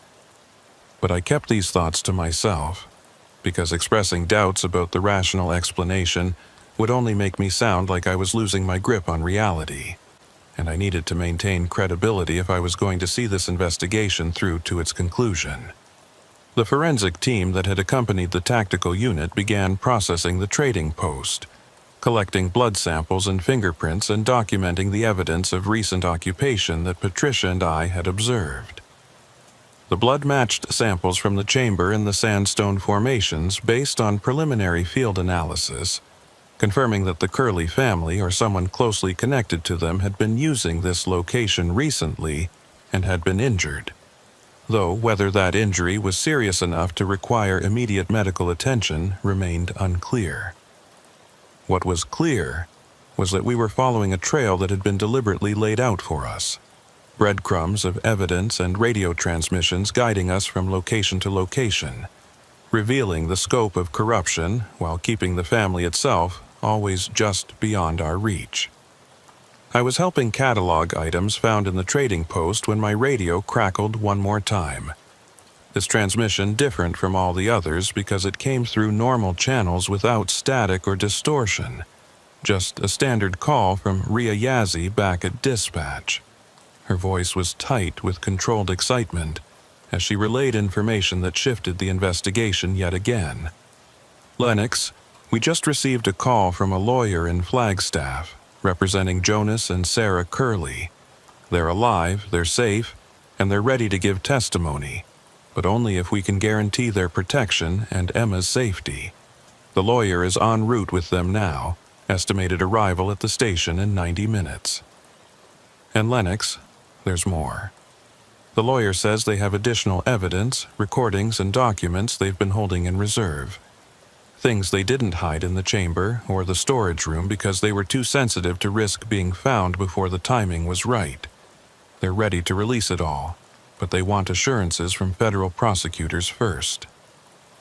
The news should have filled me with relief, but instead I felt a strange mixture of emotions, satisfaction that the family had survived and would finally be able to tell their story, but also a kind of melancholy about the journey they'd been forced to take, and the cost they'd paid for their determination to expose corruption that most people would have simply accepted and tried to work around. 6 years of living in hiding, constantly moving, watching their daughter grow up in fear and isolation, all because Jonas Curley had found files in a storage room and made the decision that truth mattered more than personal safety or comfort. The courage that required, or perhaps the stubbornness, or perhaps just the moral clarity to see injustice and refuse to accept it, was simultaneously inspiring and heartbreaking. Patricia and I completed our work at the trading post and headed back toward Tuba City, driving through landscape that looked different in the afternoon light, less ominous and more beautiful, the play of shadows on red rock and the vast sweep of sky reminding me why people fought so hard to protect this land and why corporations wanted so badly to exploit its resources. Agent Silversmith had gone ahead with most of his team to prepare for the Curleys' arrival, coordinating with federal prosecutors and establishing security protocols to ensure that the family couldn't be targeted or silenced before they had a chance to testify. The arrest warrants for Randall Sosi and his associates were being executed simultaneously across multiple locations, a coordinated sweep designed to prevent anyone from fleeing or destroying additional evidence before the scope of their crimes became public. As we drove, I thought about Sosi's parting words, his claim that the corruption network had actually benefited the reservation by ensuring that at least some of the money from resource extraction stayed local, rather than being entirely siphoned off by outside corporations. It was a seductive argument, the kind of moral complexity that made people hesitate to oppose systems they knew were unjust, but that seemed to offer practical benefits that wouldn't exist under a more rigid adherence to law and regulation. But it was also fundamentally a lie, because the files Jonas had documented showed clearly that the vast majority of profits had gone to corporations and to a small group of corrupt officials, while the communities actually affected by mining and drilling had seen minimal benefit and substantial harm to their land, water, and traditional ways of life. We were about 10 miles from Tuba City when my radio crackled one final time, and I braced myself for another burst of static or another whispered message, but what came through was just a simple transmission in Emma Curley's voice, clear and unmistakable. "Officer Begay, this is Emma. My daddy says thank you for finding the evidence. He says you're a good man and he's sorry he had to make you part of this. I'm 10 now, not 4 anymore. I don't really remember what it was like before, but Mommy says we're going to get to go home now. I hope that's true. Thank you for believing us." The transmission ended, and this time there was no static afterward, just clean silence that felt somehow final, as if whatever channel had been open between us and the Curley family throughout this investigation had finally closed, now that their story was about to be told in person, rather than through mysterious transmissions and carefully hidden evidence.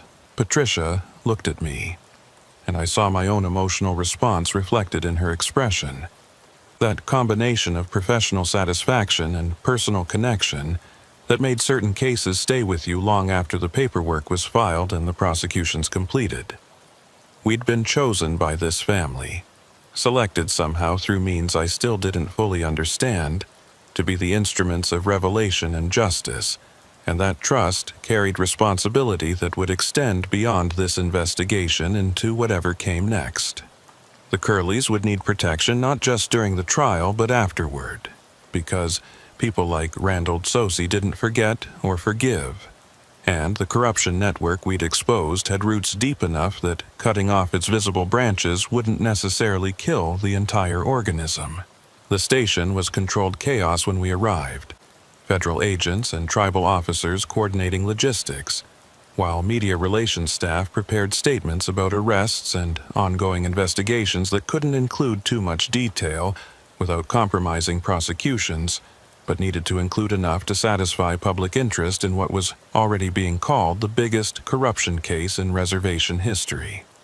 Agent Silversmith had established a secure area in the back of the station where the Curleys would be brought when they arrived, separate from the main booking and interview rooms to minimize their exposure to anyone who might wish them harm or might be working with the conspiracy we'd uncovered.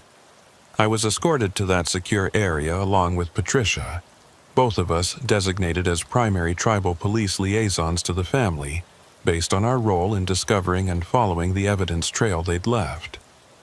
The lawyer arrived first, a woman named Jennifer Begay, who was no relation to me despite sharing a common surname, and she briefed us on her client's condition and demands before they were brought in. Jonas Curley was suffering from multiple health issues related to 6 years of inadequate medical care and the stress of constant flight and hiding, Nothing immediately life-threatening, but conditions that required ongoing treatment he hadn't been able to access while living off the grid. Sarah Curley was physically healthy but emotionally exhausted. The toll of protecting her family while maintaining the evidence collection and documentation visible in every aspect of her demeanor, according to Jennifer. Emma Curley was the biggest concern.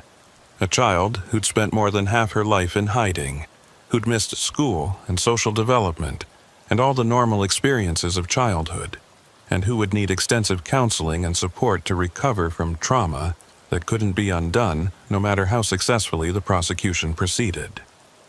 When the family finally entered the secure area, escorted by federal marshals who'd picked them up from a location Jennifer wouldn't disclose, I was struck by how ordinary they looked. Just a tired family who could have been any of the thousands of families living on the reservation, dealing with poverty and limited opportunities, and the grinding pressure of trying to survive in circumstances that offered few easy paths forward. Jonas looked older than his photographs, gray-haired and thin in a way that suggested recent weight loss or chronic illness, but his eyes were sharp and focused when they met mine, recognizing me somehow despite us never having met before. Sarah was holding Emma's hand, and the girl was exactly what you'd expect from a 10-year-old who'd been through incomprehensible stress, quiet and watchful and carrying herself with a caution that should have been unnecessary at her age, but that had probably kept her alive during the years her family had spent evading people who would have killed them without hesitation. Jonas spoke first, his voice carrying the hoarse quality of someone who wasn't accustomed to speaking freely or loudly. "Officer Begay, I know this has been confusing. The way we left evidence and the radio transmissions and everything else. We didn't have a choice about any of it. Once we found those files and realized what they documented, once we understood that people we'd trusted were willing to kill to protect their corruption, we couldn't just walk into a police station and file a report. We had to assume that the network had reach into every level of authority, that turning to the wrong person would get us killed before we could expose what we'd found. So we ran, and we documented, and we waited for the right moment and the right person to reveal everything to. You were that person, Officer Begay. We researched you, watched you, verified that you weren't connected to any of the people in the files, and when we were sure, we set this whole thing in motion. I wanted to ask how they'd managed the radio transmissions, how they'd known where I was and what I was doing at specific moments throughout the investigation. But before I could form the questions, Emma tugged on her father's sleeve and whispered something I couldn't quite hear. Jonas smiled, a genuine expression that transformed his worn face into something younger and more hopeful, and he said, "Emma wants you to know that she was the one who left the drawing in the car. She made it when she was 4, before everything happened, and we kept it all these years as a reminder of what we were fighting for, the chance for her to have a normal life again. She wanted you to find it first, before anything else, so you'd know this was about a real family, not just files and evidence." The gesture was simultaneously heartbreaking and beautiful, a child's artwork transformed into a beacon calling for rescue across 6 years of suffering. The testimony began the following morning in a federal courthouse in Flagstaff, where Jonas and Sarah Curley spent 8 hours walking prosecutors through the evidence they'd compiled over 6 years of living in shadows, their voices steady despite the emotional weight of reliving trauma that had consumed more than half their daughter's childhood. I sat in the observation room with Patricia and Agent Silversmith, watching through one-way glass as Jonas explained how he'd first discovered the files while doing routine maintenance in the high school storage room, finding boxes that had been mislabeled and filed in the wrong location, probably during some administrative reorganization that had accidentally preserved documents meant to have been destroyed decades earlier. The files had detailed resource extraction agreements that Jonas, despite having no formal training in law or environmental regulation, had recognized as problematic because they referenced locations and permits he knew didn't exist. or had been obtained through processes that violated both tribal sovereignty and federal environmental protection statutes. What had started as curiosity about administrative irregularities had become something darker when Jonas mentioned his discovery to a colleague, a teacher who'd worked at the school for 30 years and who'd seemed genuinely interested in helping Jonas understand what he'd found. Within 24 hours of that conversation, Jonas's home had been broken into while the family was away. Nothing stolen but Emma's toys arranged in a pattern that was clearly deliberate. A warning that couldn't be misinterpreted. Sarah testified about the escalating sense of being watched that had followed. Strange vehicles parked near their home at odd hours. Phone calls that connected but where no one spoke. Encounters with people who asked too many questions about their routines and schedules. They'd gone to local tribal police initially, filing reports that had been taken seriously but hadn't led to any arrests or even identification of suspects. And in retrospect, Sarah believed that some of the officers they'd spoken with had been compromised or had inadvertently shared information with people connected to the corruption network. The decision to run had come after Sarah found a note taped to Emma's bedroom window one night. Simple words that carried unmistakable threat. "Stop asking questions, or we'll make sure Emma doesn't get to ask any." They'd packed what they could fit in their Ford Explorer and left that same night, telling no one where they were going because they couldn't be certain who might pass that information along to people who wished them harm. The first year had been the hardest, Sarah explained, as they'd exhausted their savings quickly and had to find ways to survive without accessing bank accounts or credit cards that could be traced. Jonas had worked odd jobs under assumed names, construction and landscaping work that paid cash and didn't require background checks, while Sarah had homeschooled Emma using materials bought at thrift stores or borrowed from libraries, trying to give their daughter some semblance of normal education despite circumstances that were anything but normal. The testimony about their methods of survival and evidence collection was fascinating in its detail, revealing a level of planning and determination that seemed almost impossible for ordinary people without training in intelligence operations or law enforcement. Jonas had taught himself basic surveillance detection and counter-surveillance techniques from library books and internet research accessed through public computers, learning to spot when they were being followed and how to lose tails without making it obvious they'd detected the surveillance. Sarah had become expert at finding sympathetic people who'd rent them temporary housing without requiring identification or standard rental agreements, usually offering to do property maintenance or other work in exchange for reduced rent and flexibility about paperwork. And Emma, in ways that were both heartbreaking and admirable, had adapted to constant movement and assumed identities with resilience that suggested either remarkable strength or trauma responses that would require years of therapy to fully process.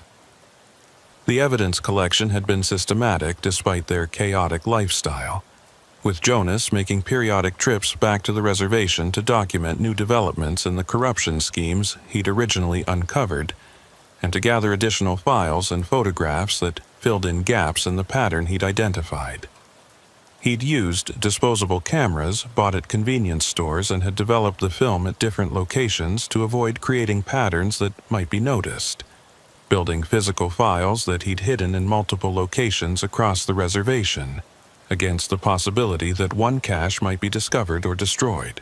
The chamber in the sandstone formations had been one of several safe houses they'd maintained, returning to it periodically when they needed to review evidence or plan their next moves, and the writing on the walls had served as both documentation and catharsis, a way to process the enormity of what they were dealing with while maintaining focus on their ultimate goal of exposing the corruption. But it was Sarah's testimony about why they'd chosen me specifically as the target for their revelation that made my skin crawl with implications I was still processing hours after hearing it.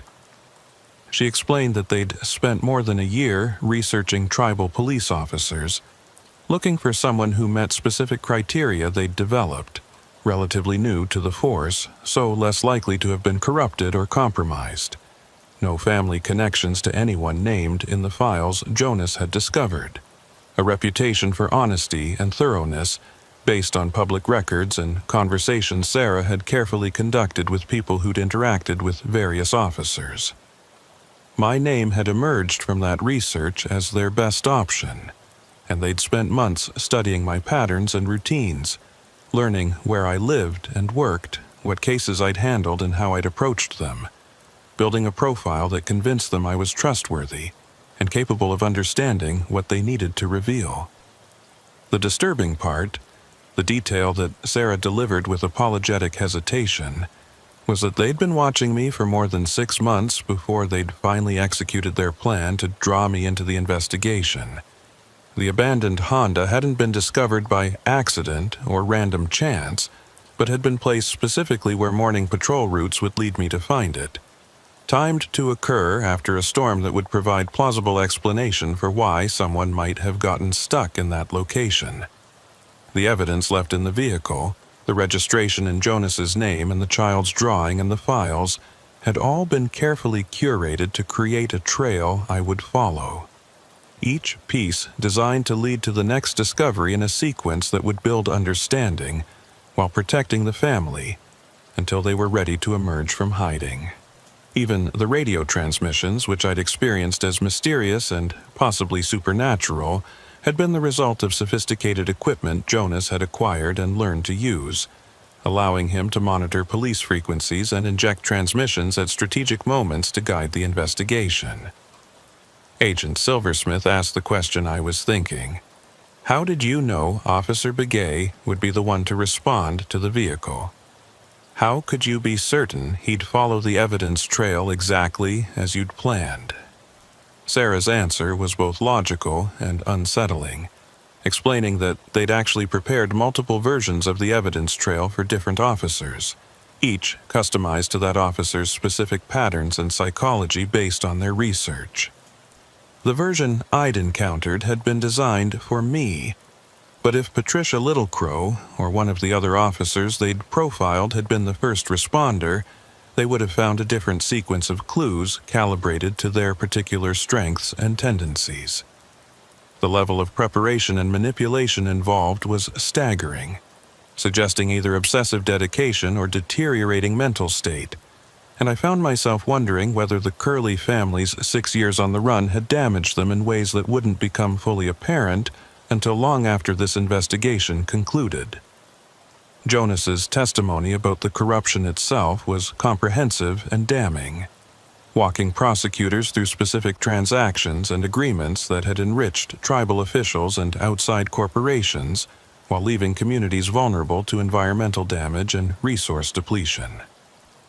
He'd documented at least 40 separate schemes spanning 2 decades, involving uranium mining, coal extraction, water rights transfers, and land leases that violated both tribal sovereignty and federal environmental protections. The financial benefits to individuals like Randall Tsosi had been substantial. Millions of dollars in bribes and kickbacks disguised as consulting fees and development incentives, but the cost to the reservation had been far greater, including contaminated water sources, degraded grazing lands, and displacement of families who'd lived in affected areas for generations. The corporations involved were major energy and mining companies with national and international reach, and the prosecution of this case would likely take years and involve hundreds of defendants across multiple jurisdictions. The additional evidence that Jonas and Sarah had kept in reserve, the recordings and documents they'd mentioned through their lawyer, proved to be even more explosive than the files we'd recovered from the high school storage room. Jonas had managed to record actual conversations between corrupt officials and corporate representatives, using equipment he'd hidden in locations where such meetings typically occurred, and those recordings captured explicit discussions of bribery and schemes to evade regulations and oversight.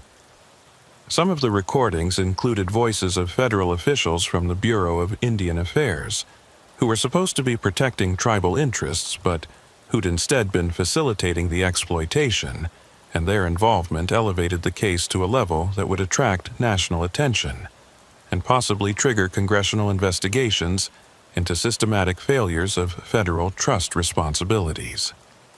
The prosecutions began within weeks, with Randall Sosi and 17 other defendants facing federal charges that included conspiracy, bribery, environmental crimes, and violations of laws protecting indigenous rights and resources.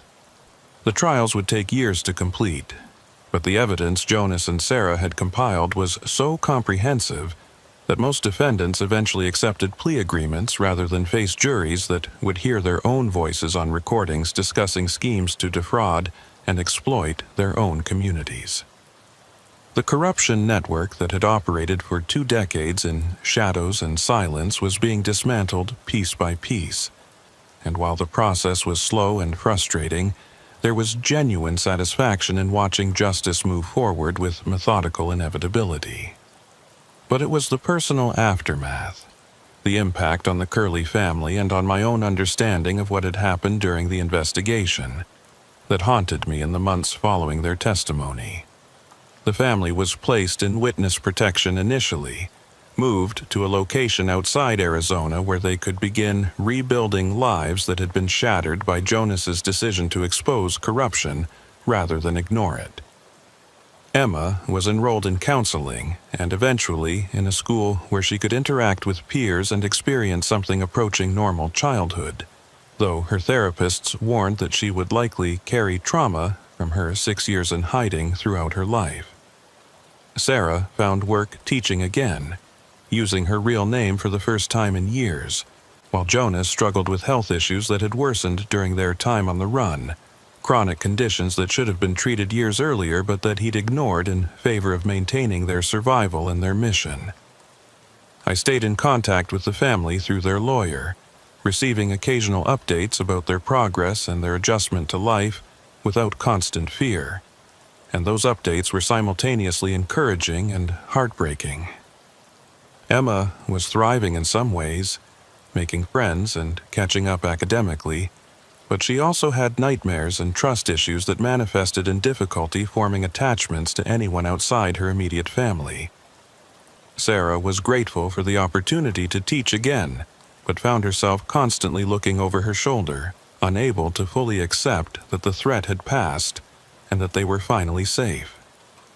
And Jonas, despite his health problems, was already talking about writing a book or developing educational materials to help other communities identify and resist corruption schemes, unable to let go of the mission that had defined and nearly destroyed his family. The updates I valued most were the ones that included messages from Emma, usually brief notes or drawings that her mother would photograph and send through Jennifer Begay. The drawings showed typical childhood subjects, houses and families and animals, but they also frequently included images of police officers and radios and deserts, as if Emma was processing her experiences through art the way her father had processed them through documentation and evidence collection. One drawing in particular stayed with me, showing a small figure standing in darkness, while a larger figure with a flashlight approached from a distance. And when Sarah sent that image, she included a note explaining that Emma had said it represented the moment she'd known they would be rescued, when she'd heard my name on her father's radio and understood that someone was finally following the trail her family had left. But there were aspects of the case that never quite made sense. Details that bothered me, even as official investigations concluded and defendants were sentenced, and the media moved on to other stories. The radio transmissions remained the biggest puzzle, because while Sarah's explanation about sophisticated equipment and monitoring police frequencies was technically plausible, it didn't account for several specific instances where the transmissions had contained information the family shouldn't have been able to access. The whispered name in the early morning when I'd first discovered the Honda, for example, had occurred before I'd radioed my location to dispatch, meaning Jonas and Sarah couldn't have known I was the responding officer unless they'd been physically present and watching, which seemed unlikely given the timing and the remote location. The transmission with Emma's voice calling for help had come through all active radios simultaneously, including units that were on different channels and frequencies, something that should have been technically impossible with the equipment Sarah described Jonas using. I asked Agent Silversmith about these inconsistencies during one of our debriefing sessions, expecting him to dismiss my concerns as unimportant details in an otherwise successful investigation, but instead he'd grown quiet and thoughtful before finally saying, "There are aspects of working on the reservation that don't fit normal frameworks, Officer Beachy. I've been with the Bureau for 20 years, and I've seen things during cases here that I couldn't explain and wouldn't include in official reports because they'd make me sound unstable. Radio phenomena that shouldn't be possible. Witnesses who know things they shouldn't be able to know. Evidence that appears in locations we've already searched multiple times.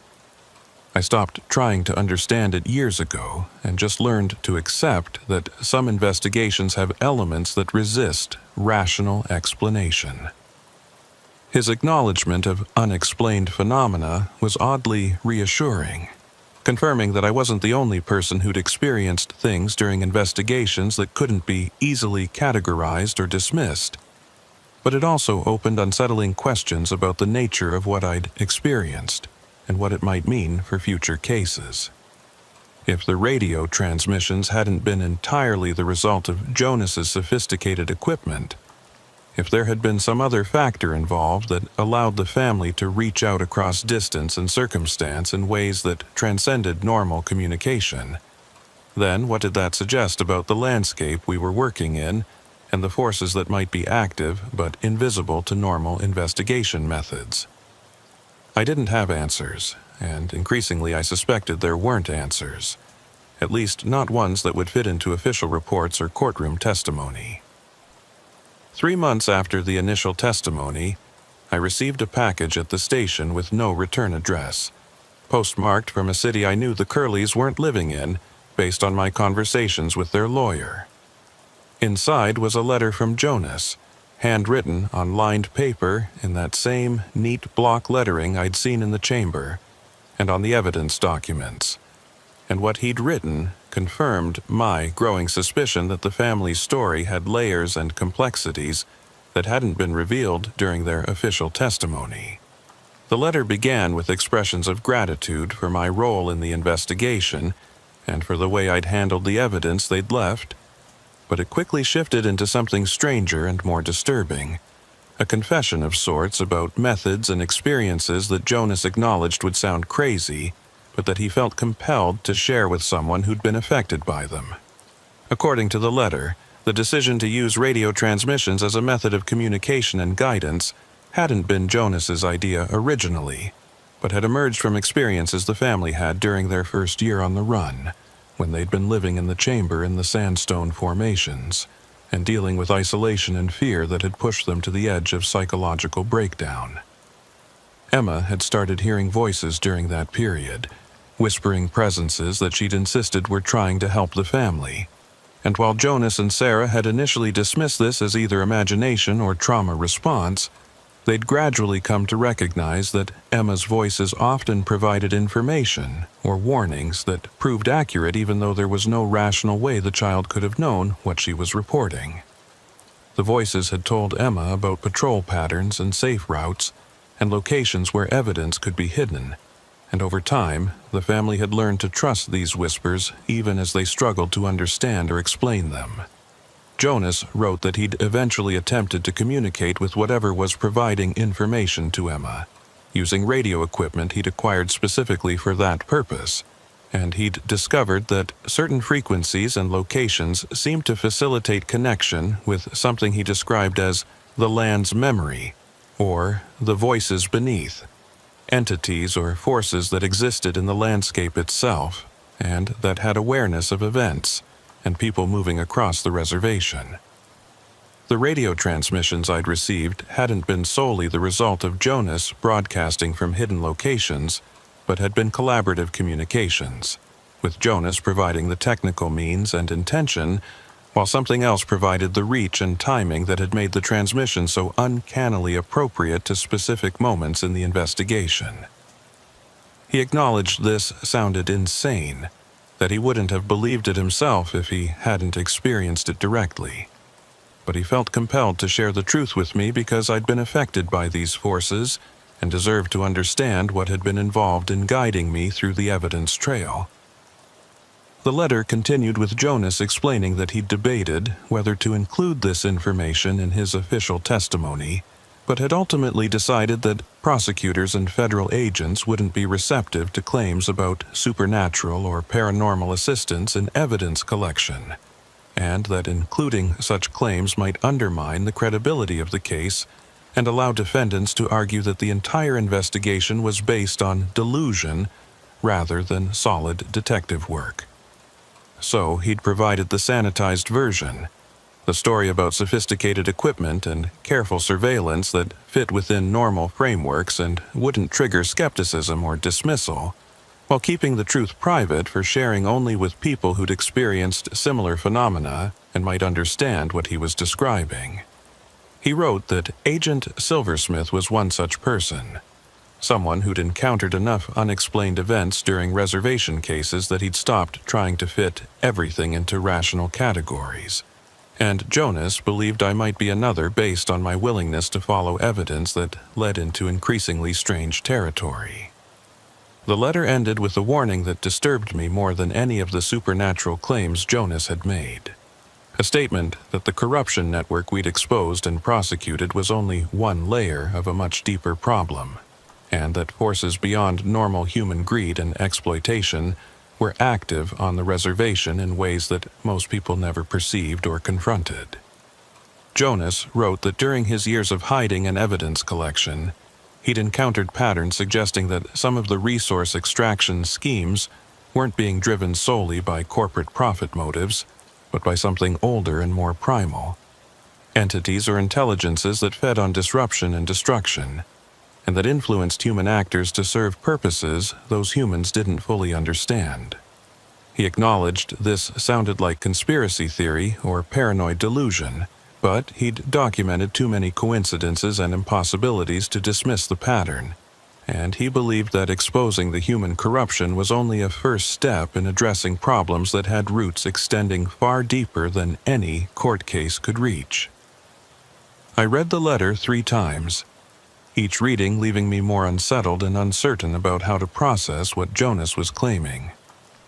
Part of me wanted to dismiss it as the product of trauma and 6 years of paranoid survival, the kind of magical thinking that people develop when they're isolated and frightened and looking for meaning in random events.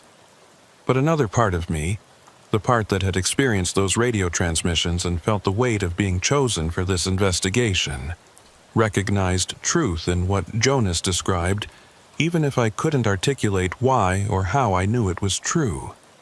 The reservation had always felt different to me than other places I'd worked or visited, carrying a presence and awareness that went beyond normal landscape, and cases here frequently developed aspects that resisted easy explanation, or fit into patterns that seemed orchestrated by intelligence beyond human planning. I filed the letter in my personal records rather than in official case files, uncertain whether it represented evidence that should be preserved or personal correspondence that had no bearing on the prosecutions that were still moving forward.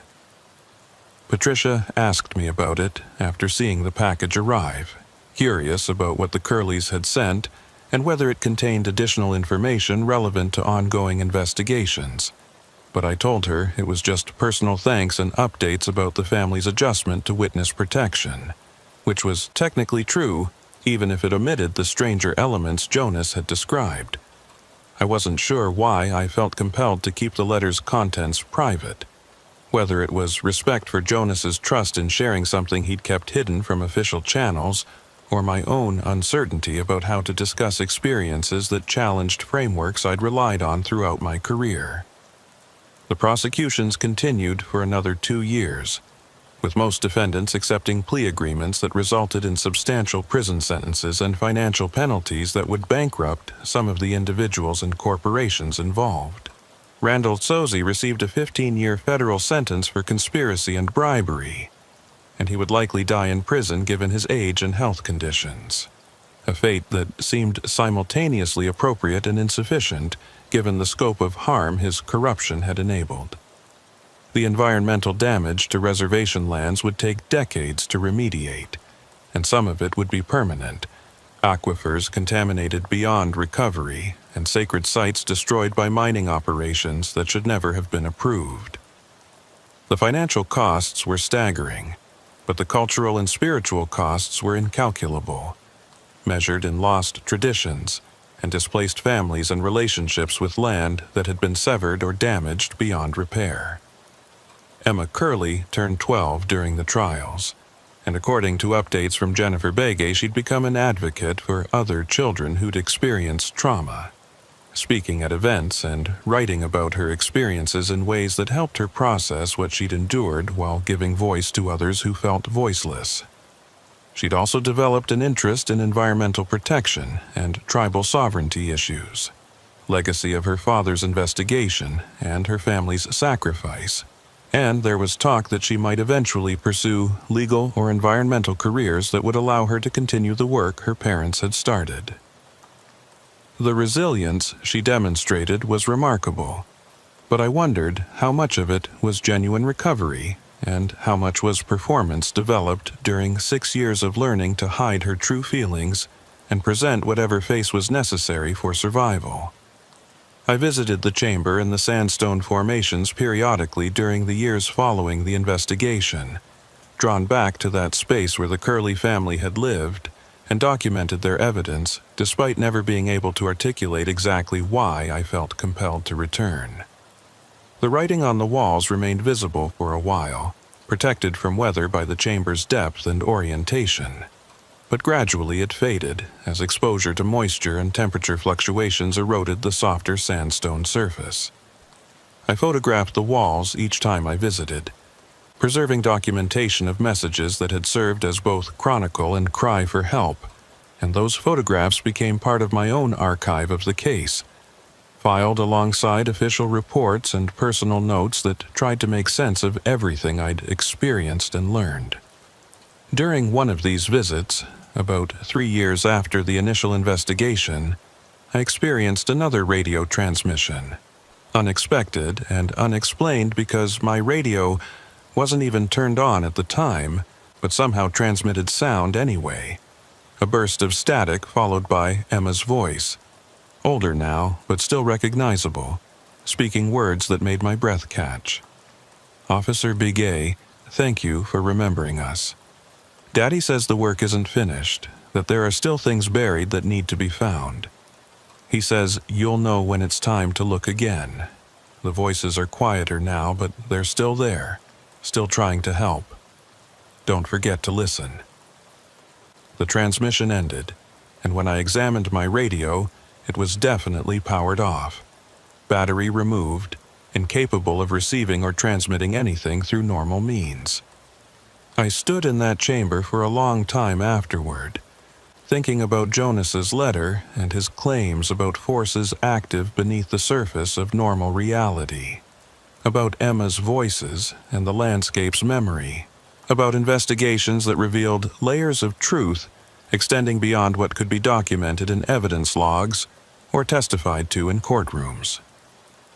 The prosecution of the corruption network had been successful by any conventional measure, resulting in convictions and sentences that would deter future exploitation and provide some measure of justice to communities that had been victimized for decades. But Jonas's warning about deeper problems and older forces suggested that what we'd accomplished was incomplete, addressing symptoms rather than causes, and that the real work of protection and restoration might require methods and understanding that transcended conventional law enforcement. I continue working as a tribal police officer, handling cases that range from routine traffic violations to complex criminal investigations, and nothing I've encountered since the Curley case has quite matched its scope or strangeness. But I pay more attention now to details that don't fit normal patterns, to radio anomalies and impossible coincidences and information that arrives through channels that shouldn't exist, and I've learned to trust instincts that previously I would have dismissed as superstition or magical thinking. The reservation feels different to me now, more alive and more aware, as if the investigation opened perception to layers of reality that were always present, but that I'd been trained to ignore or explain away. And I find myself wondering whether other officers experience similar shifts in understanding, or whether I've simply been changed by proximity to something I'll never fully comprehend. Patricia, transferred to a federal task force focused on tribal environmental crimes, using skills and knowledge developed during the Curley investigation to pursue cases involving resource exploitation and regulatory violations across multiple reservations. We stay in contact, occasionally sharing information about cases or developments, and sometimes during our conversations she'll mention experiencing unusual phenomena, radio transmissions that shouldn't be possible, or witnesses who know things they shouldn't be able to know, and we'll exchange knowing looks that acknowledge shared experience without requiring explicit discussion of what we've encountered or what it might mean. Agent Silversmith retired from the FBI and moved back to the reservation permanently, taking a position as a consultant for tribal environmental protection agencies and using his federal experience to help communities resist exploitation and assert sovereignty. I see him occasionally at conferences or interagency meetings, and he always asks about the Curley family and whether I've heard from them recently, and I get the sense he's experienced additional phenomena that he's not comfortable discussing in professional contexts. We maintain the pretense that the case was straightforward prosecution of human corruption, but there's an understanding between us that goes beyond words, recognition that we've both been changed by exposure to something that resists easy categorization. The landscape holds secrets, and some of them surface when the time is right and the right people are positioned to understand what's being revealed. The Curley family sacrifice exposed one layer of those secrets: corruption and exploitation that had operated for decades in shadows, and the prosecution that followed brought some measure of justice and accountability. But Jonas's letter and Emma's voice on that powered-off radio suggest there are deeper layers still buried, waiting for someone to have the courage and clarity to follow evidence trails that lead into territory where conventional frameworks no longer apply, and where truth takes forms that can't be captured in official reports or courtroom testimony. I keep the photographs from the chamber, and I keep Jonas's letter, and I keep my radio tuned to frequencies that sometimes carry whispers from sources I can't identify but have learned to trust. The work continues. Investigations into corruption and crime that follow normal procedures and generate normal documentation. But beneath that official work, I maintain awareness of patterns and possibilities that exist in margins and shadows, listening for voices that speak from depths the surface world pretends don't exist. Emma Curley heard those voices when she was 4 years old and living in darkness, and they guided her family through 6 years of survival and evidence collection. And they continue to whisper warnings and guidance to those willing to listen and act on information that arrives through impossible channels. The desert keeps its secrets until someone is ready to receive them, and even then the revelation is never complete, always holding back layers and complexities that require years or lifetimes to fully understand. I thought I was investigating an abandoned vehicle and a cold case disappearance, but what I discovered was evidence of systematic corruption and human courage and forces that operate beneath the surface of what we call reality, shaping events and influencing outcomes through means that resist scientific explanation or rational categorization. The Curley family trusted me with their evidence and their story, and I've done my best to honor that trust by pursuing justice through available channels while remaining open to possibilities that extend beyond those channels. But late at night, when I'm alone in the desert on patrol, when the radio occasionally crackles with static and whispers that shouldn't be there, I wonder about the voices Emma heard and the forces Jonas tried to describe in his letter. I wonder about what lies beneath the corruption we prosecuted, about older intelligences and deeper purposes that use human actors for ends, those actors don't comprehend. And I wonder whether the work of protection and justice can ever be complete when the threats we face extend into dimensions we barely acknowledge and don't understand. The questions haunt me, and they'll likely haunt me for whatever remains of my career and life, because once you've heard those whispers and followed evidence trails that lead beyond normal boundaries, you can never quite return to comfortable certainties about what's real and what's possible.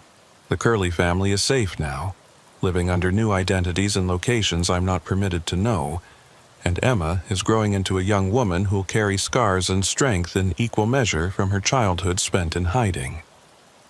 Jonas's health continues to decline, the cost of 6 years without proper medical care compounding with age and stress, but he remains focused on education and advocacy, trying to help other communities avoid the exploitation his family suffered and exposed.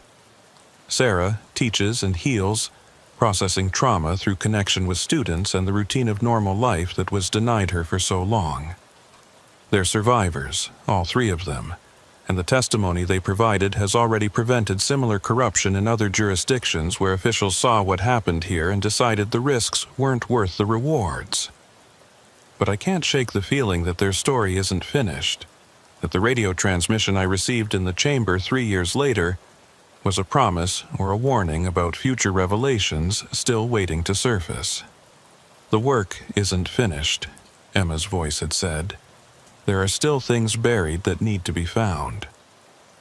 I don't know what those things might be or when they'll demand attention, but I know I'll be watching and listening, maintaining awareness of patterns and anomalies that might signal the next investigation, the next trail of evidence left by people or forces trying to expose truth that powerful interests want kept hidden.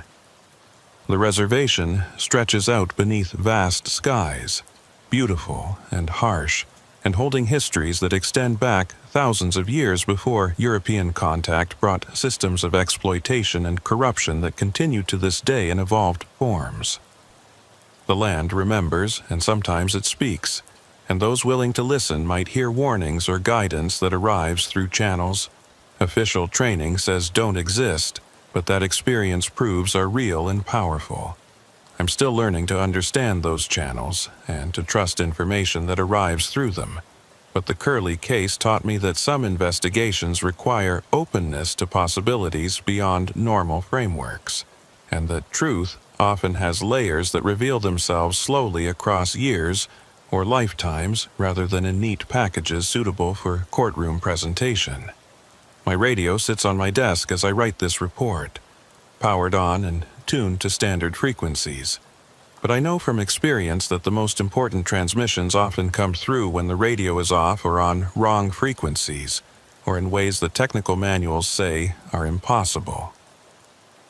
I keep it close anyway, a tool and a reminder that communication happens through multiple channels simultaneously, some official and documented, and others operating beneath the surface where forces older than human institutions maintain awareness and occasionally intervene when the balance tips too far toward exploitation and harm. The case is closed in official records, prosecutions complete, and sentences served, and evidence filed away in archives where it might be retrieved decades hence by researchers studying reservation history and corruption patterns. But the real case, the deeper investigation into forces and purposes that use human corruption as tools for ends we don't comprehend, that case remains open and active, waiting for the next revelation, the next abandoned vehicle or mysterious transmission that signals truth demanding exposure and justice demanding action. I'll be ready when that moment comes, whenever and however it arrives, because the Curley family's trust and Emma's voices and Jonas's letter have taught me that some responsibilities transcend official duty and require commitment to truth regardless of where that truth leads or what frameworks it challenges. The desert keeps its secrets, yes, but it also reveals them to those patient and brave enough to follow evidence trails into darkness, trusting that light exists even in places where official illumination fails to penetrate. And sometimes, late at night when the reservation is silent and the stars are bright enough to cast shadows, my radio whispers words I can't quite make out, but that I know are important. Voices from depths and distances trying to guide or warn or simply acknowledge that the work continues and that others are listening too, maintaining vigil across the landscape where corruption and courage and forces beyond naming engage in struggles that shape reality in ways official history will never record, but that determine everything nonetheless.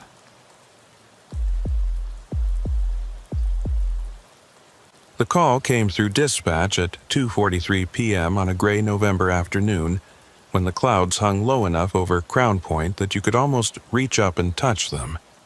The kind of weather that made the high desert feel claustrophobic despite the vast horizons visible on clearer days.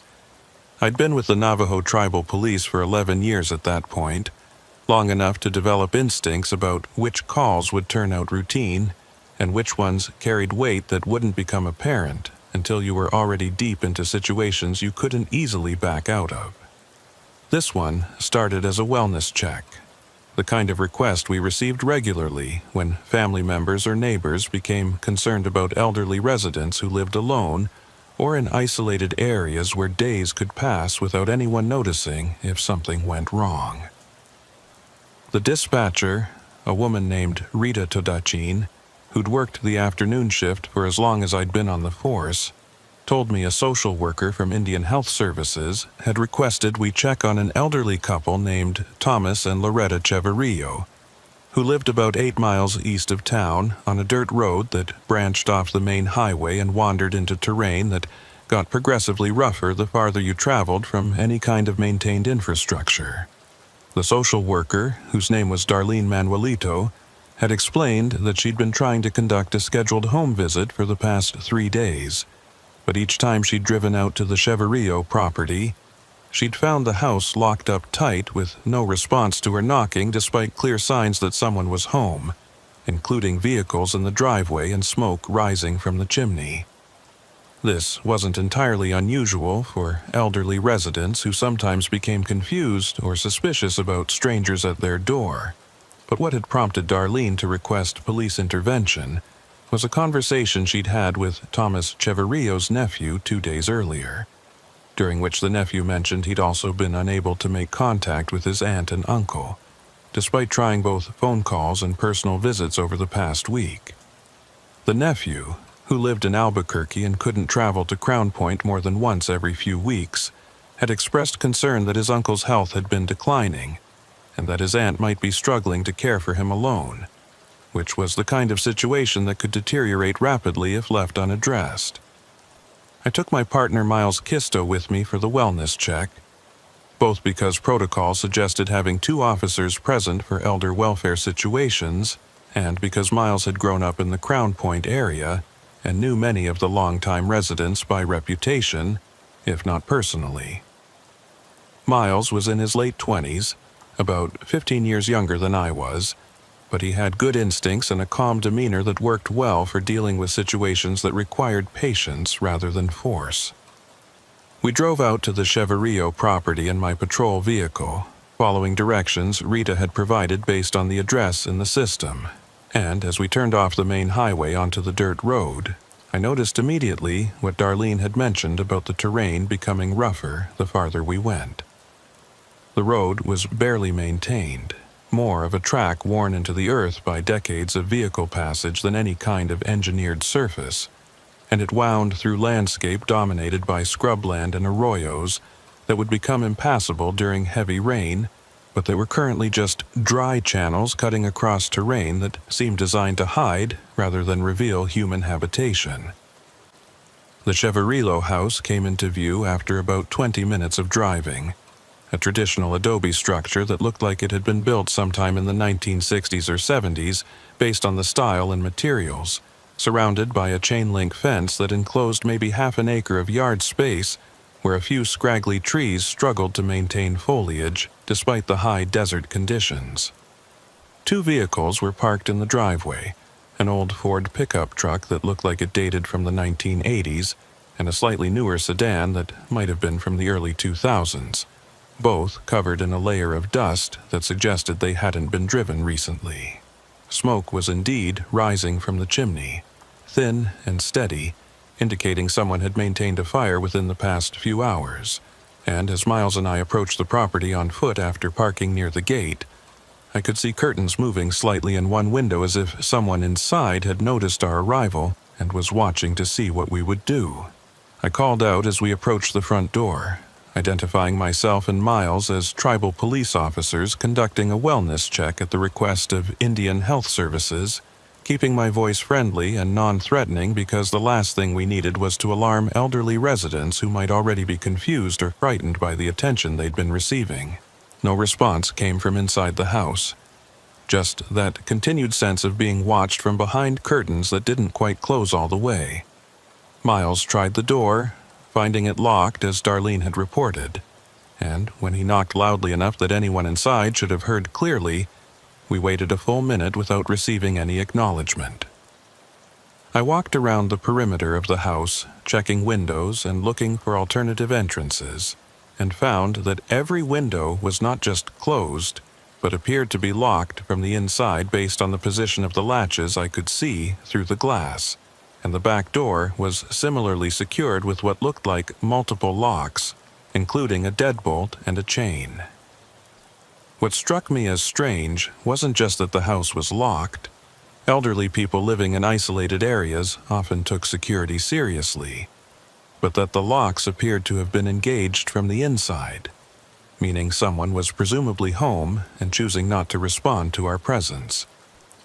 I returned to the front door and knocked again, this time announcing more firmly that we were concerned for the residents' welfare and needed to verify that Thomas and Loretta Cheverio were safe and not in need of medical assistance.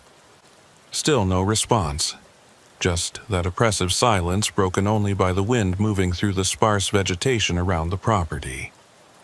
Miles suggested we might need to force entry if we couldn't establish contact, which was within our authority for wellness checks where there was reasonable concern that someone might be injured or incapacitated. But I hesitated because forcing our way into an elderly couple's home felt like an escalation that could create more problems than it solved if it turned out they were simply being stubborn about answering the door.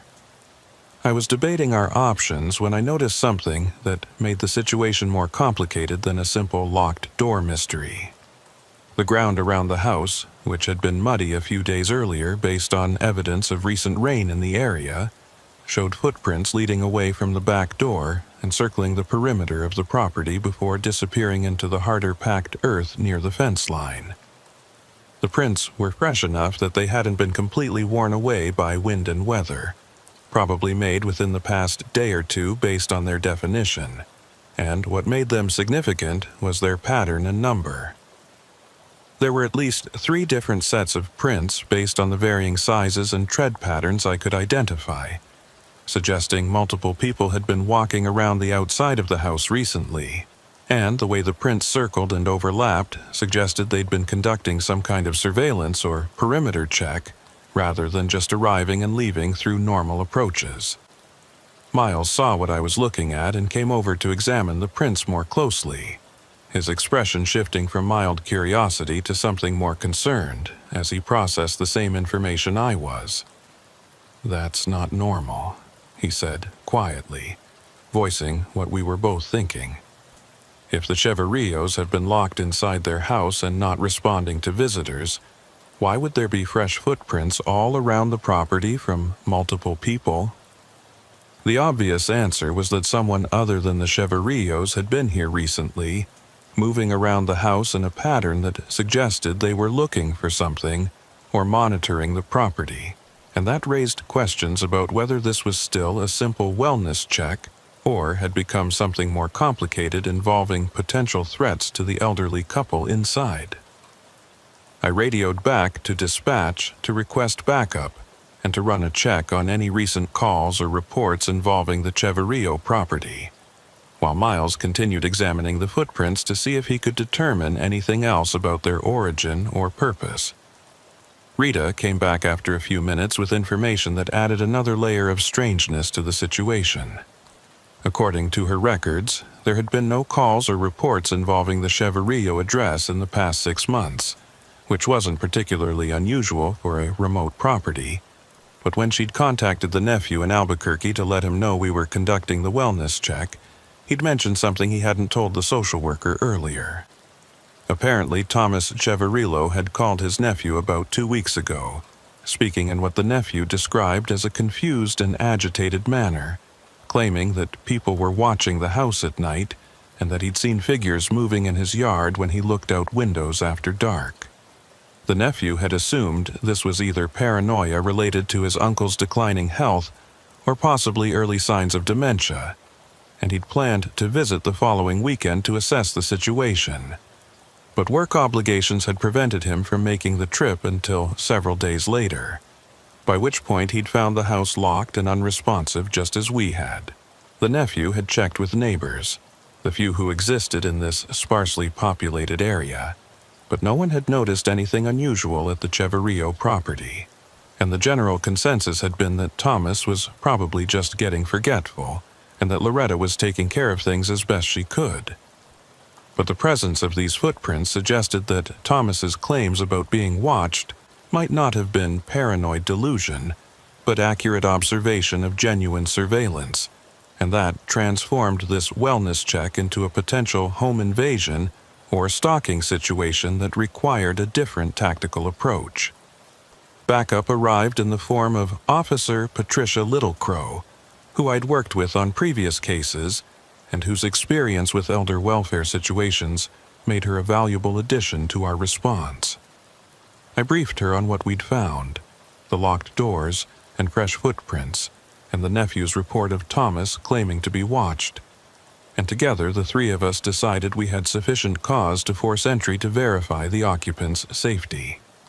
Miles retrieved the entry tools from his vehicle while Patricia and I positioned ourselves at the front door, weapons holstered but accessible, calling out one more time that we were entering the premises to conduct a welfare check and that the occupants should make themselves known if they were able.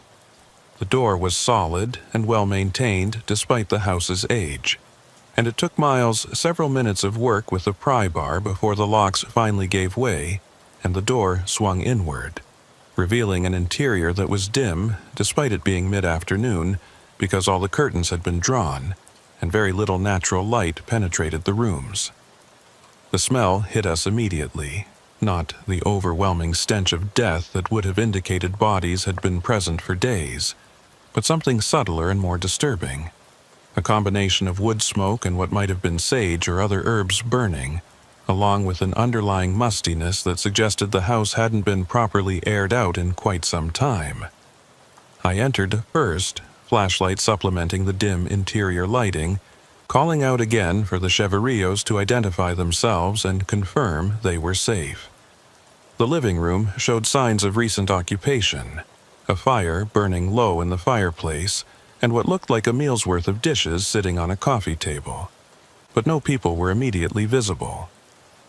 We moved through the ground floor systematically, checking each room and finding them empty but clearly being used, beds unmade, and clothing laid out and bathrooms showing evidence of recent use. It was as if the occupants had simply vanished moments before our arrival, except that we'd been watching the house continuously and hadn't seen anyone leave, and the locked doors from the inside meant that, unless there was some hidden exit we hadn't discovered, the Cheverillos should still be somewhere in the structure. Patricia found the basement door in the kitchen, a heavy wooden panel that opened onto steep stairs descending into darkness that our flashlights couldn't fully penetrate. The smell was stronger here, that sage smoke scent mixed with earth and something else I couldn't quite identify, and as we descended carefully, weapons now drawn because the situation had shifted from welfare check to potential crisis, I felt a profound unease that had nothing to do with the tactical challenges of searching an unfamiliar basement, and everything to do with the atmosphere of wrongness that seemed to permeate the entire structure. The basement was unfinished, just bare earth floor and stone foundation walls, and in the beam of my flashlight I could see evidence of recent activity, disturbed earth in several locations, and what looked like offerings or ritual items arranged on makeshift shelves carved into the walls. At the far end of the basement, barely visible in the shadows, we found them. Thomas and Loretta Cheverillo were sitting on the floor with their backs against the wall, both appearing conscious and watching us with expressions that mixed fear and relief in equal measure. Thomas looked to be in his late 70s or early 80s, thin and weathered with gray hair pulled back in a traditional manner, while Loretta appeared slightly younger and healthier, though still showing the signs of age and stress that came from living in harsh conditions with limited resources. Neither spoke when we called out to them, and as we approached carefully, I noticed that Thomas was holding what looked like a ceremonial item, possibly a medicine bundle based on the way it was wrapped and decorated, and that both he and his wife seemed to be positioned as if they'd been conducting some kind of ritual or seeking protection rather than hiding from intruders.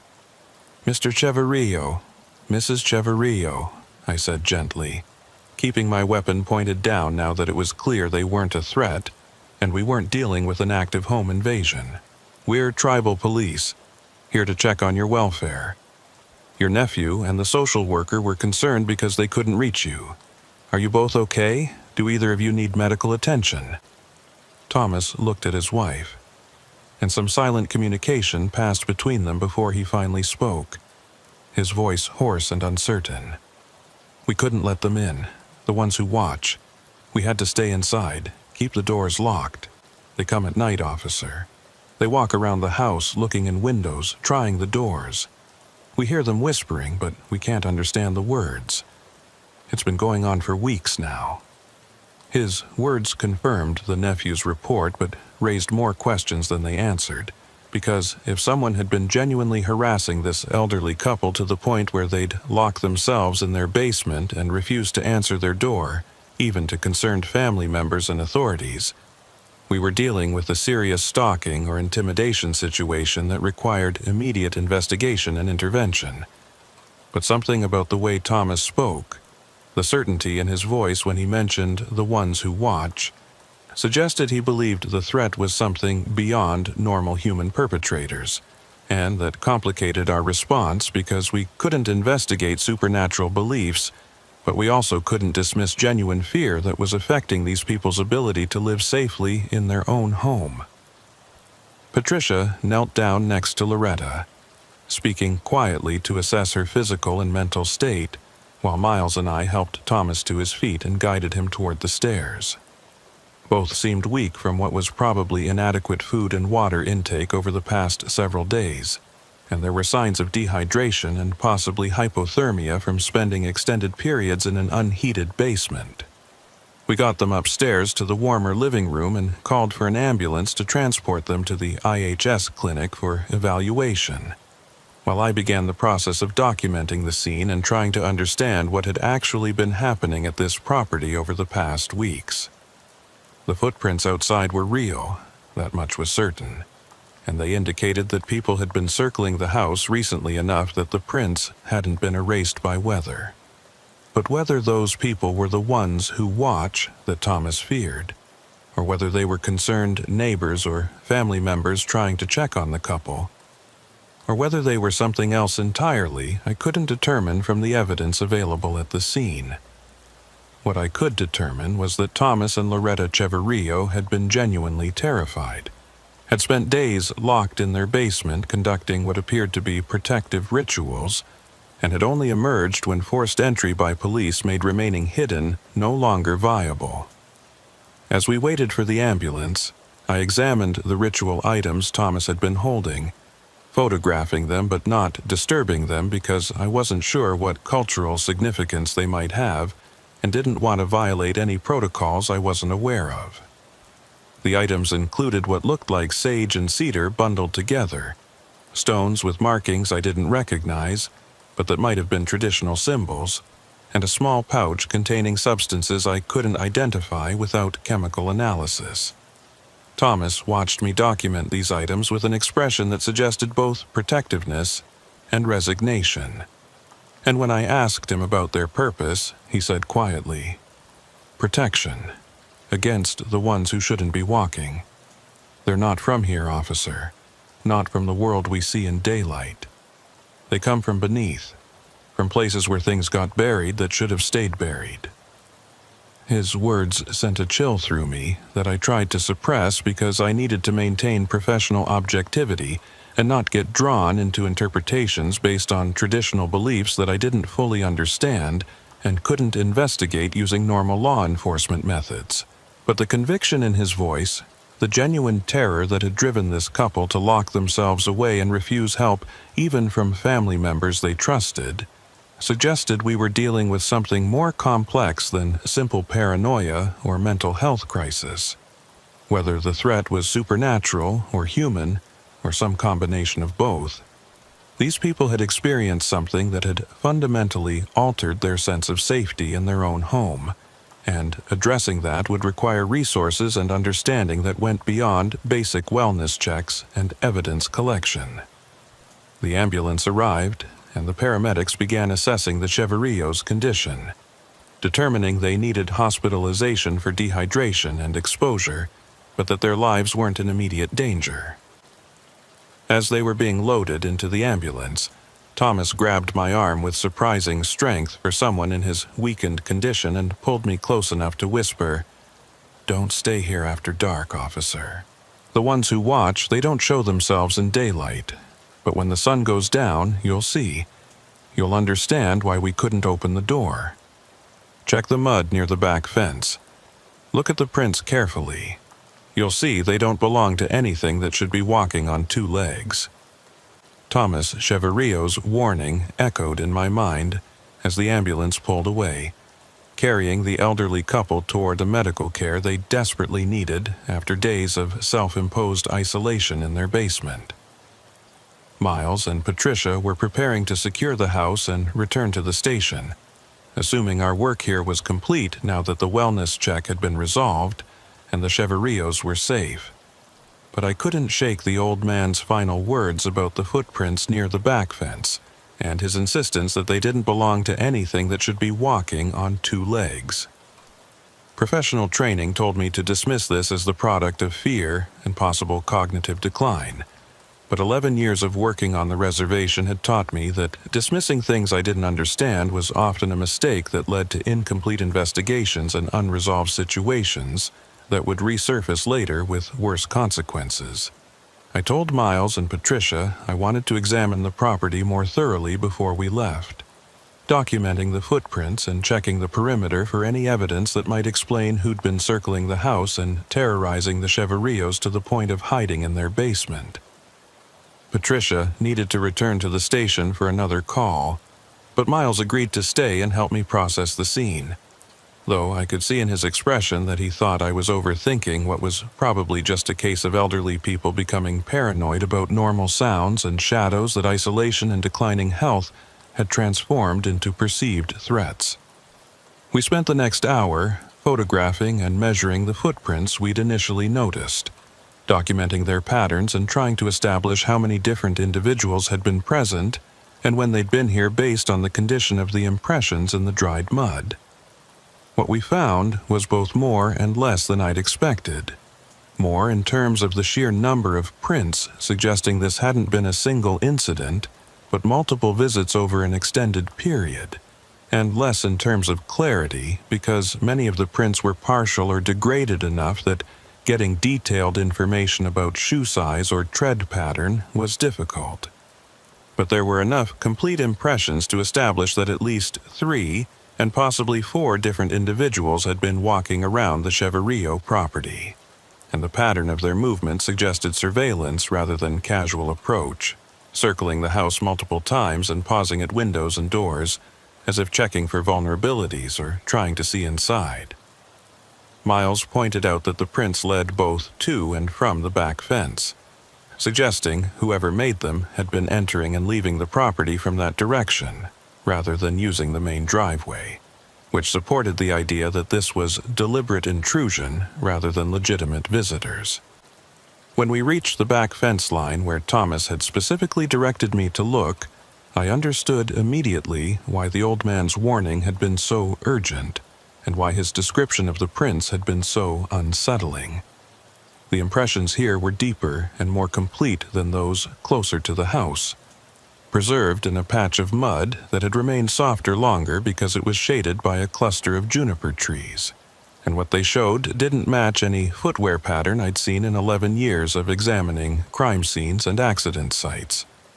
The prints were roughly the size and shape of human feet, maybe size 10 or 11 men's boots based on the length and width, but the arrangement of the impression suggested something was fundamentally wrong with either the footwear or the feet making them. Normal shoes and boots have recognizable patterns, heels and toes and treads designed for traction and wear, but these prints showed only smooth indentations with what looked like irregular protrusions at points where toes or boot rivets might be expected, creating patterns that seemed almost random rather than following any design logic. More disturbing was that some of the prints showed what appeared to be a dragging or scraping mark between steps, as if whoever or whatever was making them wasn't lifting their feet completely with each stride, but was partially shuffling or sliding across the ground in a manner that would be exhausting and inefficient for normal bipedal movement. I'd seen similar patterns before in cases involving injured people or individuals with mobility impairments, but those typically showed one foot dragging while the other stepped normally, whereas these prints suggested both feet were moving in this strange sliding shuffle. Miles saw what I was looking at, and his skepticism about the situation shifted to something more like unease as he processed the same information I was struggling to categorize. "That's not normal," he said quietly, echoing his earlier assessment, but with more conviction now that we had clear evidence of genuinely anomalous activity. Whatever made these prints, they weren't wearing regular shoes, and they weren't walking like people normally walk. I took extensive photographs and made plaster casts of the best preserved prints, knowing that without physical evidence to support what we were seeing, any report I filed would be dismissed as either incompetence or imagination, and I needed documentation that would hold up to skeptical review from supervisors who hadn't been present to witness the strangeness firsthand. As we worked, the afternoon light began to fade, the gray clouds that had hung low all day growing darker and more oppressive as evening approached. Miles checked his watch and suggested we finish up and head back to town before full darkness fell, not because he believed Thomas's warning about things that appeared after sunset, or at least not consciously, but because processing crime scenes in darkness was always more difficult and prone to errors that could compromise evidence. I agreed in principle, but I also felt a growing compulsion to remain at the property through the evening, to see whether the Cheverio's fears had any basis in observable phenomena, or whether their terror had been the product of imagination amplified by isolation and declining health. I told Miles he could head back and I'd stay for a few more hours to complete the documentation and secure the property, expecting him to accept the offer gratefully and leave me to work alone. But instead he surprised me by saying he'd stay as well because he didn't think I should be out here by myself, given the evidence we'd found of multiple intruders who'd been conducting surveillance on an elderly couple's home. His concern was practical rather than supernatural, focused on the possibility that whoever had been terrorizing the Cheverios might return and pose a threat to a lone officer. But I appreciated his willingness to remain regardless of his reasoning. We radioed our position to dispatch, letting Rita know we'd be at the Cheverio property for several more hours, completing the investigation, and she logged our location and status with the routine efficiency of someone who'd handled thousands of similar updates over her years working the desk. We set up in the Cheverio living room with lights on and coffee brewing in their kitchen, maintaining professional protocols about not disturbing the scene more than necessary, but also making ourselves comfortable for what might be a long wait if anything was actually going to happen after dark. The house felt different with just the two of us present, emptier and somehow more oppressive than it had when we'd been focused on finding the missing occupants, and I found myself noticing details I'd overlooked during our initial search. The windows all had heavy curtains, which wasn't unusual for desert homes trying to manage heat and light. But these curtains had been reinforced with what looked like blankets and towels hung behind them, creating multiple layers that would block any view into the house from outside, while also preventing occupants from seeing out. The front door, which we'd forced open during our entry, had been secured with not just the standard deadbolt but with multiple additional locks that Thomas and Loretta had apparently installed themselves. Commercial-grade hardware that seemed excessive for a rural property where crime rates were generally low and neighbors were too sparse and distant to pose much threat. The basement door we'd found the couple hiding behind had similar over-securing, with a heavy bolt that could be locked from the basement side, suggesting they'd created a fallback position where they could retreat if the upstairs locks failed to keep intruders out. All of this pointed to genuine sustained fear, rather than sudden paranoid episode. A defensive posture built up over time in response to perceived threats that had been serious enough to justify significant effort and expense to fortify against. As darkness fell completely, around 6 p.m., given the season and our location, I noticed the temperature inside the house dropping despite the fire we'd built up in the fireplace. Not dramatically, but enough that both Miles and I pulled our jackets tighter and moved closer to the heat source. The wind outside had picked up, creating sounds that could easily be mistaken for footsteps or voices if you were inclined toward that interpretation, and I found myself listening more intently than usual to the normal creaks and settling noises that old houses make. Miles was monitoring the windows, using his flashlight to periodically check the yard and perimeter, and about an hour after full darkness had fallen, he called me over to look at something he'd noticed near the back fence line. At first, I couldn't see what had caught his attention, just darkness and the vague shapes of trees and fence posts barely visible in the ambient light from our flashlights. But then movement caught my eye, subtle and low to the ground, like shadows sliding across the earth in patterns that didn't match the wind-driven movement of vegetation. I grabbed the thermal imaging scope from my equipment bag, a tool we used occasionally for search and rescue operations or tracking suspects at night, and when I aimed it toward where the movement had been, the screen showed heat signatures that made my breath catch. There were figures out there, at least 3 and possibly more based on the thermal patterns, moving along the fence line in that same sliding, shuffling gait that the footprints had suggested, and their heat signatures were wrong, colder than human body temperature should register, but warmer than ambient ground temperature, creating a visual pattern on the scope that looked like smeared or unfocused images, rather than the clear, human-shaped outlines I was accustomed to seeing. Miles looked through the scope after I offered it to him, and I watched his expression shift from curiosity to alarm as he processed what he was seeing. The confirmation that something was indeed out there, and that it wasn't moving or presenting the way people normally did. "What are they?" he asked quietly, though I had no answer that would make sense based on my training or experience. We watched through the scope as the figures continued their perimeter circuit, occasionally pausing at windows or doors just as the footprint patterns had suggested, and during those pauses I could almost convince myself I heard sounds.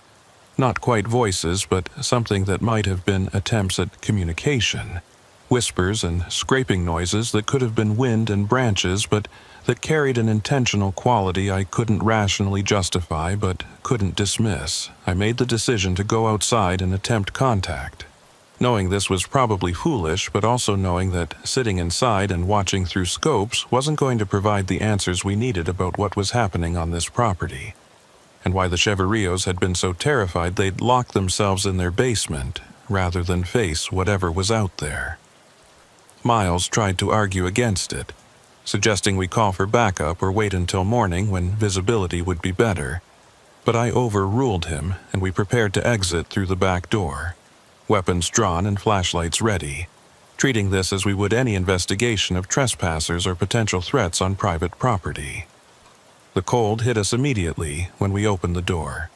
Not the normal desert night chill, but something more penetrating and unnatural, as if we'd stepped into a freezer rather than just outside. our breath fogged in the flashlight beams, and frost was forming on the ground despite temperatures that shouldn't support freezing conditions based on the weather forecast and seasonal norms for the area. The figures we'd seen through the thermal scope were no longer visible to normal sight, but I could feel their presence, that sense of being watched and evaluated that predators give off when they're deciding whether something is prey or threat. I called out, identifying myself as tribal police and demanding that anyone on the property reveal themselves immediately, and the response was silence followed by movement at the edge of our flashlight range, shadows pulling back and retreating but not disappearing completely. Miles moved to check the fence line while I covered him, and he called back after a moment that there were fresh prints in the frost. The same strange shuffle drag pattern we'd documented earlier, but now being made in real time by whatever was circling the property. As I moved to join him, something grabbed my ankle, not hard enough to pull me down, but with enough force to make me stumble and swing my flashlight down to see what had caught me.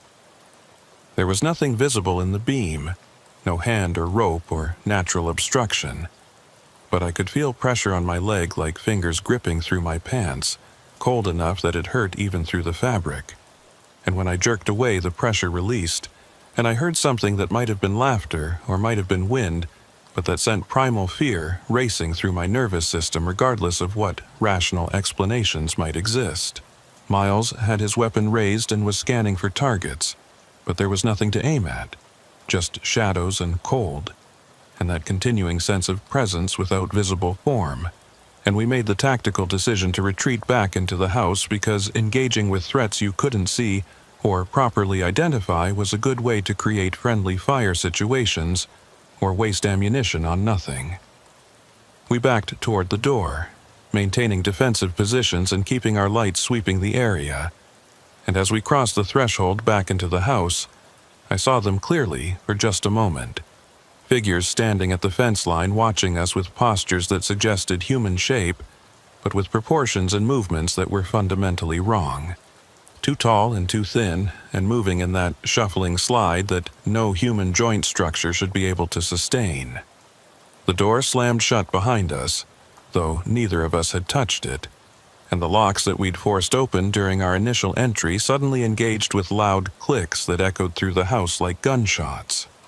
Miles and I looked at each other, both understanding that we'd just experienced something that couldn't be explained through normal frameworks, but that we'd need to find some way to document and report if we were going to justify our continued presence at this property, or explain to supervisors why we'd been so thoroughly unnerved by what should have been a routine scene security assignment. I checked my body camera and found that it had recorded our exit from the house and the moments immediately following, but the footage showed only darkness and our flashlight beams sweeping across empty yard. No figures at the fence line, and no visible cause for my stumbling or the door slamming shut. We spent the rest of the night inside with every light in the house turned on, and the fire built up high enough that the living room became uncomfortably warm, preferable to the unnatural cold we'd experienced outside. The sounds continued throughout the night, scratching at windows and doors, and what might have been whispers in a language I didn't recognize. And several times Miles and I both heard footsteps on the roof, heavy enough to be clearly audible, but not heavy enough to match human weight based on the way the old structure creaked and settled under the sound. I documented everything in my notebook, knowing that official reports would require sanitized versions that focused on evidence of trespassing and harassment rather than supernatural phenomena, but wanting to preserve the full experience while it was still fresh in memory. Dawn came as a relief, the gray light filtering through the reinforced curtains and the sounds outside gradually fading until we could convince ourselves they'd been products of imagination, amplified by darkness and isolation. We exited the house cautiously, finding that the frost had melted and the fresh prints we'd seen being made during the night were gone, either erased by the thaw or never having been as substantial as we'd believed in the moment. The property in daylight looked entirely normal, just an aging house surrounded by high desert scrubland with nothing to suggest the terror we'd experienced during the dark hours, or the sustained harassment that had driven the Cheverrillos to lock themselves in their basement. The investigation continued for another 2 weeks, with multiple officers conducting surveillance of the property during different hours and under different conditions, but none of them reported experiencing anything unusual beyond normal desert wildlife and weather phenomena. The Cheverrillos recovered physically from their ordeal, but refused to return to their home, moving in with family in Albuquerque, and eventually selling the property to a developer who planned to renovate and resell it. I filed reports that documented the footprints and the evidence of sustained trespassing, recommending increased patrols in the area and suggesting that the new owners be advised about past security concerns. But I left out the details about what Miles and I had experienced that night because including them would have compromised my credibility and served no practical purpose in terms of protecting future residents. But I kept my personal notes, including photographs of the strange prints and the thermal scope readings that showed heat signatures that didn't match any human or animal patterns I could identify, and I added them to a growing file of incidents from my years on the reservation that couldn't be explained through conventional frameworks. Miles transferred to a different district about 6 months later, citing personal reasons, but when I spoke with him before he left, he admitted that the night at the Cheverrillo house had changed something fundamental in his understanding of what was possible and what our role as law enforcement was supposed to be when dealing with threats that existed outside the boundaries of criminal code and investigative procedure. Thomas Cheverrillo died 8 months after we found him and Loretta hiding in their basement, his health never fully recovering from the stress and exposure of those days spent conducting protective rituals against whatever had been circling his home.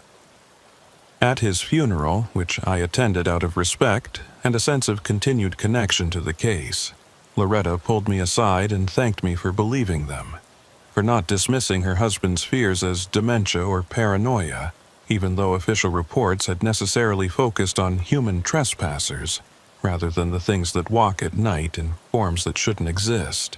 She told me that Thomas had been relieved when she told him Miles and I had stayed at the house after dark, because it meant someone else had witnessed what he'd been trying to explain to family members who thought he was losing his mind, and that validation had given him peace during his final months, even though it didn't change the outcome. I still drive past the Cheverrillo property occasionally when I'm working in that area, and I notice that it remains empty despite being sold and supposedly scheduled for renovation, as if something about the land or the house makes people unwilling to stay once they've spent time there. The footprints near the back fence have long since been erased by weather and time, and the thermal scope recordings I made that night are too degraded and ambiguous to serve as proof of anything beyond the fact that cold spots and unusual heat signatures can occur for various natural reasons that don't require supernatural explanations. But I remember the feeling of being watched, the grip on my ankle from hands I couldn't see, the figures at the fence line that moved in ways human bodies shouldn't be able to move. And I understand why Thomas and Loretta chose to lock themselves in their basement rather than face whatever walks at night around certain properties on the reservation. The case is officially closed, categorized as elder harassment by unknown trespassers who were never identified or apprehended, and the Cheverrillo house sits empty on its isolated road, waiting for someone brave or ignorant enough to try living there again. But sometimes, late at night, when I'm working patrol in remote areas, I think about what Thomas told me before the ambulance took him away. His warning about things that come from beneath, from places where things got buried that should have stayed buried. And I wonder what we're really dealing with out here in these vast empty spaces where the border between worlds might be thinner than we're comfortable acknowledging, and where what walks at night doesn't always follow rules we've established for distinguishing between possible and impossible. The footprints remain in my files, photographed and documented but never explained, evidence of something that circled an elderly couple's home and terrified them enough that they chose isolation and ritual protection over seeking help from authorities they assumed wouldn't believe them. They were right to be skeptical, because even having experienced it myself, I struggle to find words that capture what happened that night or frameworks that make sense of presences that exist without visible form and leave traces that disappear with daylight. The reservation has always had places and phenomena that resist easy categorization, and the Cheverillo property has joined the list of locations I mark mentally as requiring caution and respect for things I don't understand, but have learned not to dismiss. Thomas's final warning echoes in my memory whenever I encounter cases that seem to involve more than straightforward criminal activity or natural phenomena, reminding me that sometimes what walks on two legs isn't human, and what leaves footprints in mud doesn't always follow the rules we've established for distinguishing between real and imagined threats. The investigation taught me that official reports and documented evidence serve important purposes, but can't always capture the full truth of experiences that challenge our assumptions about what's possible in spaces where old beliefs and modern authority overlap in ways that satisfy neither traditional understanding nor scientific explanation. The house stands empty, and sometimes when I drive past at night, I think I see movement near the back fence line. Shadows that slide rather than walk, and I don't stop to investigate because I've learned that some things are better observed from a distance than confronted directly. Whatever terrified the Cheverillos, whether it was human cruelty or something older and stranger, it remains present in that place, and the footprints that don't quite match any pattern I can identify serve as reminder that the work of protecting people sometimes requires acknowledging threats that exist outside the frameworks we're trained to use, and accepting that resolution isn't always possible for cases that involve forces we can't see or touch or arrest, but that leave traces enough to prove they're real to those willing to look carefully at what shouldn't be there.